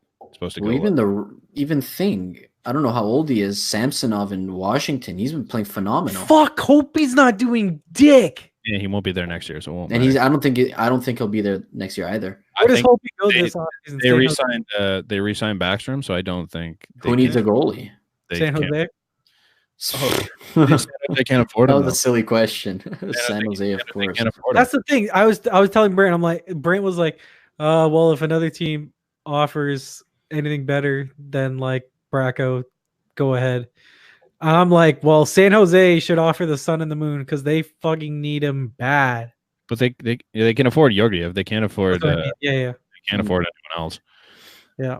Honestly, I don't really want to give up much more than I don't even really want to give up Bracco, but like I don't want to add to that for Georgiev. My whole thing was like Janssen or Kapanen's expendable. Sure, but for a backup goalie. Well, if he's a backup goalie that you can get on a bridge deal his next contract. Sure, but the guy that replaces Freddie? Freddie's got what, 2 more years? 2 years. So you still have Joseph Woll and Ian Scott. But I would say that Georgiev is better than both of them. A little, but I don't know how much more. I don't know. He's more proven. I'll give him that. He's much more proven. He's had some really big games in the NHL, but like Ian Scott was really good in the W, and Joseph Woll was really good in college. Like I don't know. It seems like a lot to give up for a backup to me. 3 years, and he's always been a 9-1 goalie. 9-18, 9-14, 9-11 this year. This is Georgiev? Yeah. I'm all right with trading one of Janssen and Kapanen just because of how impressed I've been with like the Mason Marchments, the Engvalls, the Brooks. Like Trevor Moore hasn't even been playing, and like they're still getting solid play from the depth lines. See it as also a cap savings, but then also you're gaining an asset. Trevor Moore has been bad, by the way, even when he has played. Yeah, but he hasn't been healthy at all. Yeah, Mason Marchman's gone down too. Like he's back. I've really liked Timashov. Well, I've liked what I've seen from the guys when they were here. Timashov. I don't know. I just I like don't know about team's job, but like there's times when I'm like, oh, look, he's here. And then there's times where it's like, did he play tonight? Like, I didn't see him in that New Jersey game. yeah, but it's the same thing. He played Why doesn't Go throw his body around, please? He played 2 minutes and 49 seconds in a game. Did he? Timashov did. Yeah. Not last night. It was like 2-3 games ago. They played him for 2 Yeah. minutes and 49 seconds. And he scored. Wow. It was impressive. But I don't know. He's just one of those guys that like you don't really know what you're getting with him. Like he's gritty and cool, but he's not going to be any higher than your fourth line. Yeah. And just to me, like, yes, Kapanen and Janssen are expendable because they're now on the third line, but they're just they bring something that a lot of these guys can't. Like Kapanen is better than Pierre Engvall. I'm sorry. He just plays on the other side. I don't know. He just he is. I agree with that. Right now, yes. Yes, and they're not like they're I think Engvall's older, to be honest, or they're around the same age. Like Engvall's been in the minors a while, but basically, like I don't see shipping these guys out for a backup. You could convince me maybe we need a defenseman if you can find. I'd say defenseman over a backup. Yeah. You could convince me of that, and you could convince me of selling Janssen or Kapanen. I don't like it. I like both of those guys, and I think I'm just hard set on them. But for a backup goalie, I'm like, I'm not. For a backup, no. For a sure bet defenseman to fill in the top four. Yeah, but 100% giving them up. Yeah, that's what I mean. Find one. Like, but that's the thing. Yeah. Sportsnet had an article today that was like posting like options for the Leafs, and I don't like any of them. Like you're gonna have to go to a contending team in order to find a guy. Why would they? Why would they give them Josh Manson, please? Leafs Twitter all over Alex Pietrangelo. It's like, oh, let's trade for Pietrangelo. Let's give it. It's like, why would they give up? I don't want to sign Pietrangelo. The only time they would have had the ability to do that was when they were about to do it complete fire sale last year. Yep. And that ship sailed because look at them now. And people are still thinking, oh, let's sign Pietrangelo this summer for like 7 years, $10 million per. I'm like, are you out of your mind? Do you want out of cap hell or not? $10 million. Do you want out of cap hell or not? Like, I don't understand Leafs Twitter where it's like one side you're like, oh, we're in cap hell. Okay, they're like, let's also sign Pietrangelo. You can't get the depth players. It's I would sign Pietrangelo, but it's just not. It's not realistic. No, it's. I'd love to have Pietrangelo, and I'd do everything in my power from the Leafs to get him. It's just they can do it. Like it's possible. Like they can do it with the like. Because Muzzin and Barry both. There's a way to you lose Muzzin and Barry, but you put in you sign a huge. You sign Dermott. You sign Dermott at 2 to 3, I think it is, and then you bring up Lily and Sandin. So then it fits in with everyone. Like it'll fit under the cap, but you're back to where we are today. Mm-hmm. And does Pietrangelo put you that much further than we are right now? Like I know he's better defensively than both Muzzin and Barry, but I would rather have Muzzin and Barry over Pietrangelo. I feel like he's better. But I'm a little scared about Barry. I'm scared about both of them on their next contract, honestly. Oh, I'm not. I don't want either of them back. I love Tyson Barry. I don't want. If I can get Muzzin on like 3 years at $6 million, which he won't take, but probably you'll get more. Give it to me. I'll take it, but I don't think we get him. No, I agree. But I called Minnesota about Dumba because like he's had a shit year, and is there a chance that like, what if you go Kapanen and Bracco?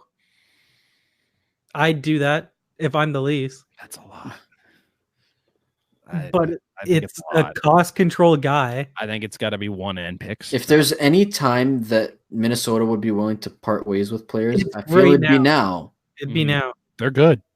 Because they can go right now. They're not that bad. Well, I saw a thing where it's like, if you're Minnesota, why don't you hire Gerard Gallant now? Like, yo, we haven't even talked about that yet. Why? You want to move to that quick? Sure. Why is Vegas firing Gerard Gallant? I have no idea. Like that's the biggest shame I've seen in a long time. What expectations do you have? They're 3 points out of first in the division. Like they're out of a playoff spot, but they're 3 points out of first. Yeah. They're a team that's a year and a half like removed from almost winning a cup with a bunch of nobodies. This is one of the best coaches in the NHL right now. Yep.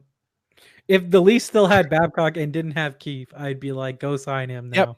Please, thank you. Yep.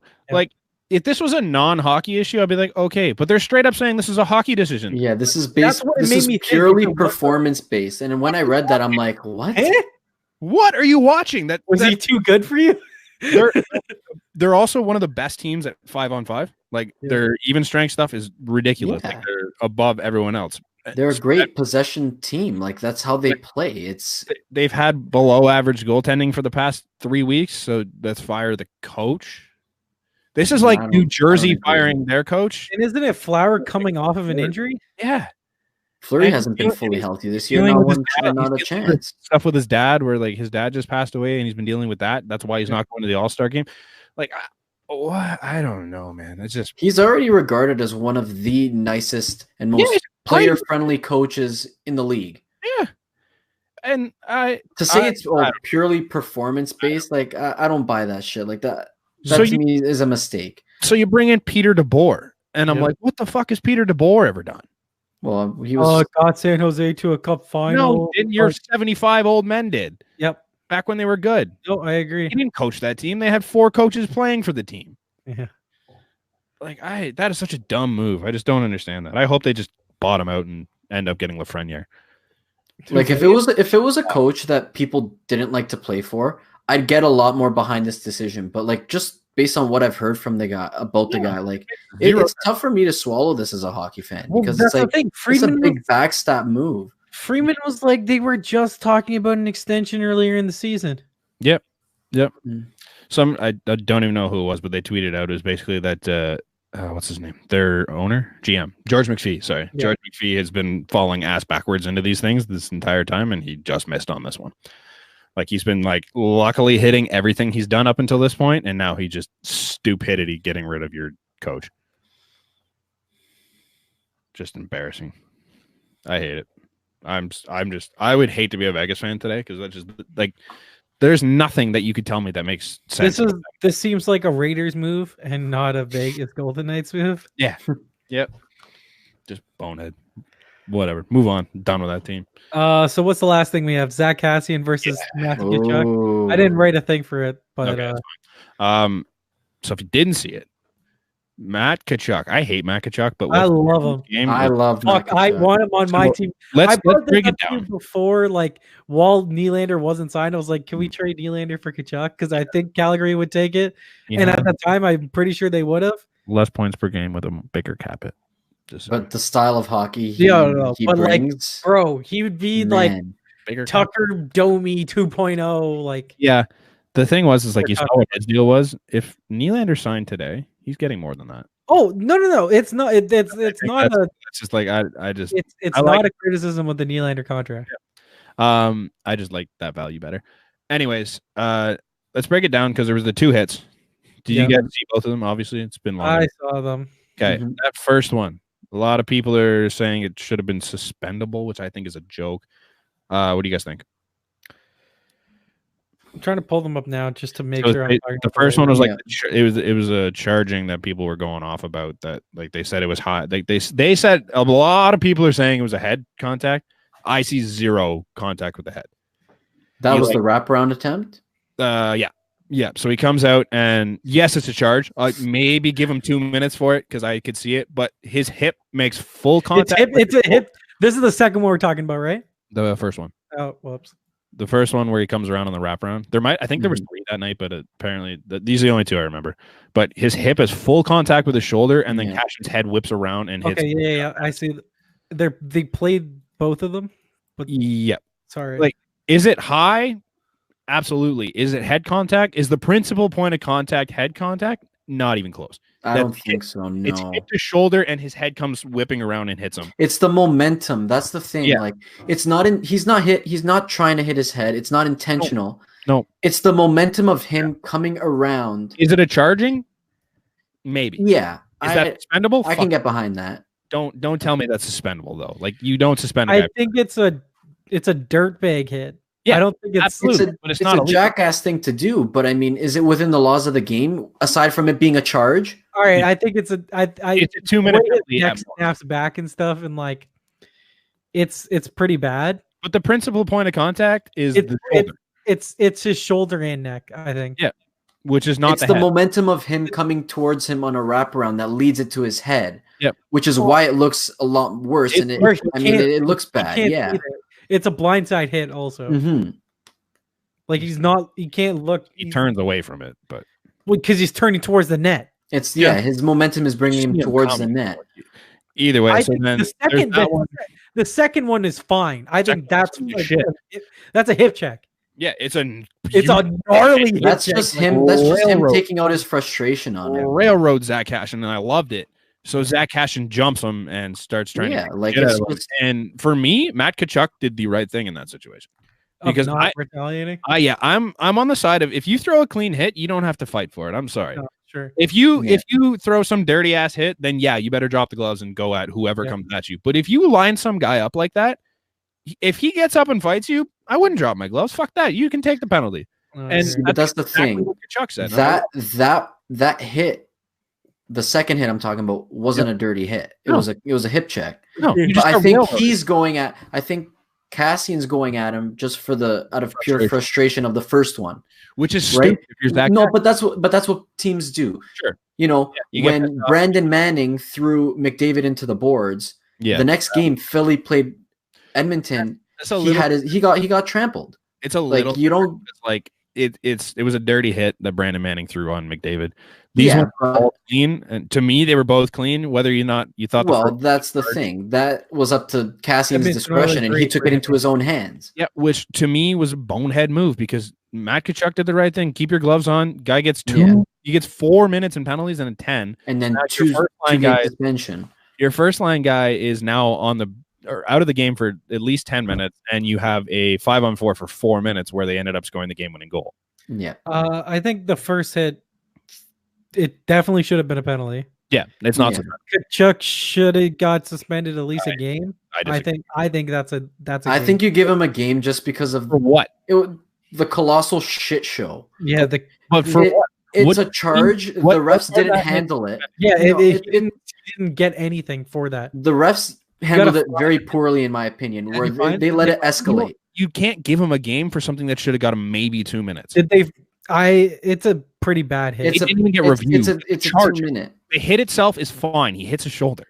No, I disagree. I disagree with that. Over, he hits full hip to shoulder. There's no point where he ever hits the head. He hits the shoulder and his head whips around. It's the momentum. That's clean. The only I don't like it. I don't like it. If you're suspending guys for charging nowadays, this league's you could probably take contact out soon. Because that's not a suspendable hit. It's a penalty, sure. It's not a suspendable hit. Well, at the end of the day, they didn't. Yeah. But I mean, I'm with Amir in the case that they could have given him a game. Yeah. I just think that's a lot for something that didn't deserve it. I don't even think that's a lot. Why is that a lot? What in retrospect, he got nothing in the game. Yeah, exactly. He got absolutely. It's a fine, scot-free. Yeah, it may be a fine. Did he get fined? He got fined. He got nothing. Did he not? He got nothing. It didn't even get reviewed. Yeah, maybe a fine. I could agree with a fine. It's not a suspendable hit, and that's bottom line. I just laughed at the quotes after because Tkachuk's was great. He goes, if he doesn't want to get hit by the train, get off the tracks. Yeah, he goes. But then Kassian's we'll take the game winner. We'll take the power play. We'll take the first place in the division or whatever. And then Kassian's was like, he didn't go me 2 years ago, whatever it was, and he told me I was a fourth liner. I've got 13 goals now. What's your excuse now?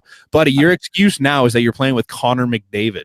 You're not a 13 goal scorer. You're playing with Connor fucking McDavid. Yeah. You're not scoring 13 goals if you don't have Connor McDavid on your line. Get out of my face, dude. You're still a fourth liner. Fuck. Brutal. Kassian's that's not a hug. Terrible. That's what I'm saying, dog. Yeah. Yeah. Right. Zack Kassian. Just brutal. But it'll be fun because his 2-game suspension goes. And he comes back for Calgary. Mm-hmm. Yeah. It's pretty nice.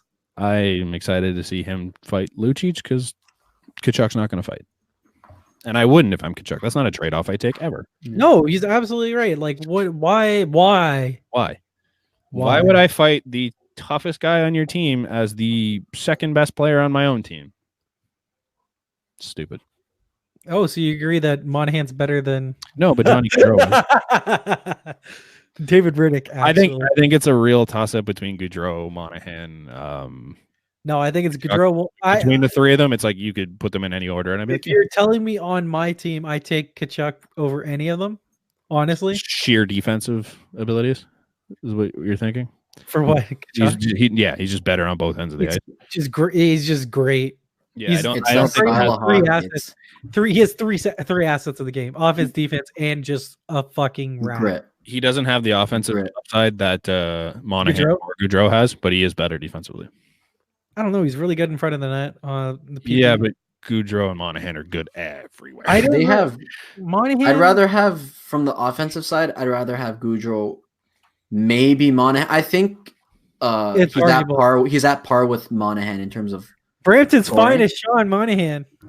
Yeah, Brampton's finest, Sean Brampton. Monahan. Really? Graduate of St. Thomas Aquinas. No way. Yeah, I don't know. I met him one time and I asked him, so he said St. Thomas. So wild. It'll be a fun game. I'm excited for that. Yep. Yeah, agreed. As if it needed any more fire or fuel for the fire, right? Why didn't the Leafs play on Saturday night? What are we doing here? That's why the Leafs lost. Because we played Sunday. Yeah, move that game to Saturday. We don't need a hometown hockey team. Blame hometown hockey. Yep, I agree. Blame Vaughn. Yeah, I will. I will blame Vaughn. Look at that. We've officially hit the 2 hour mark.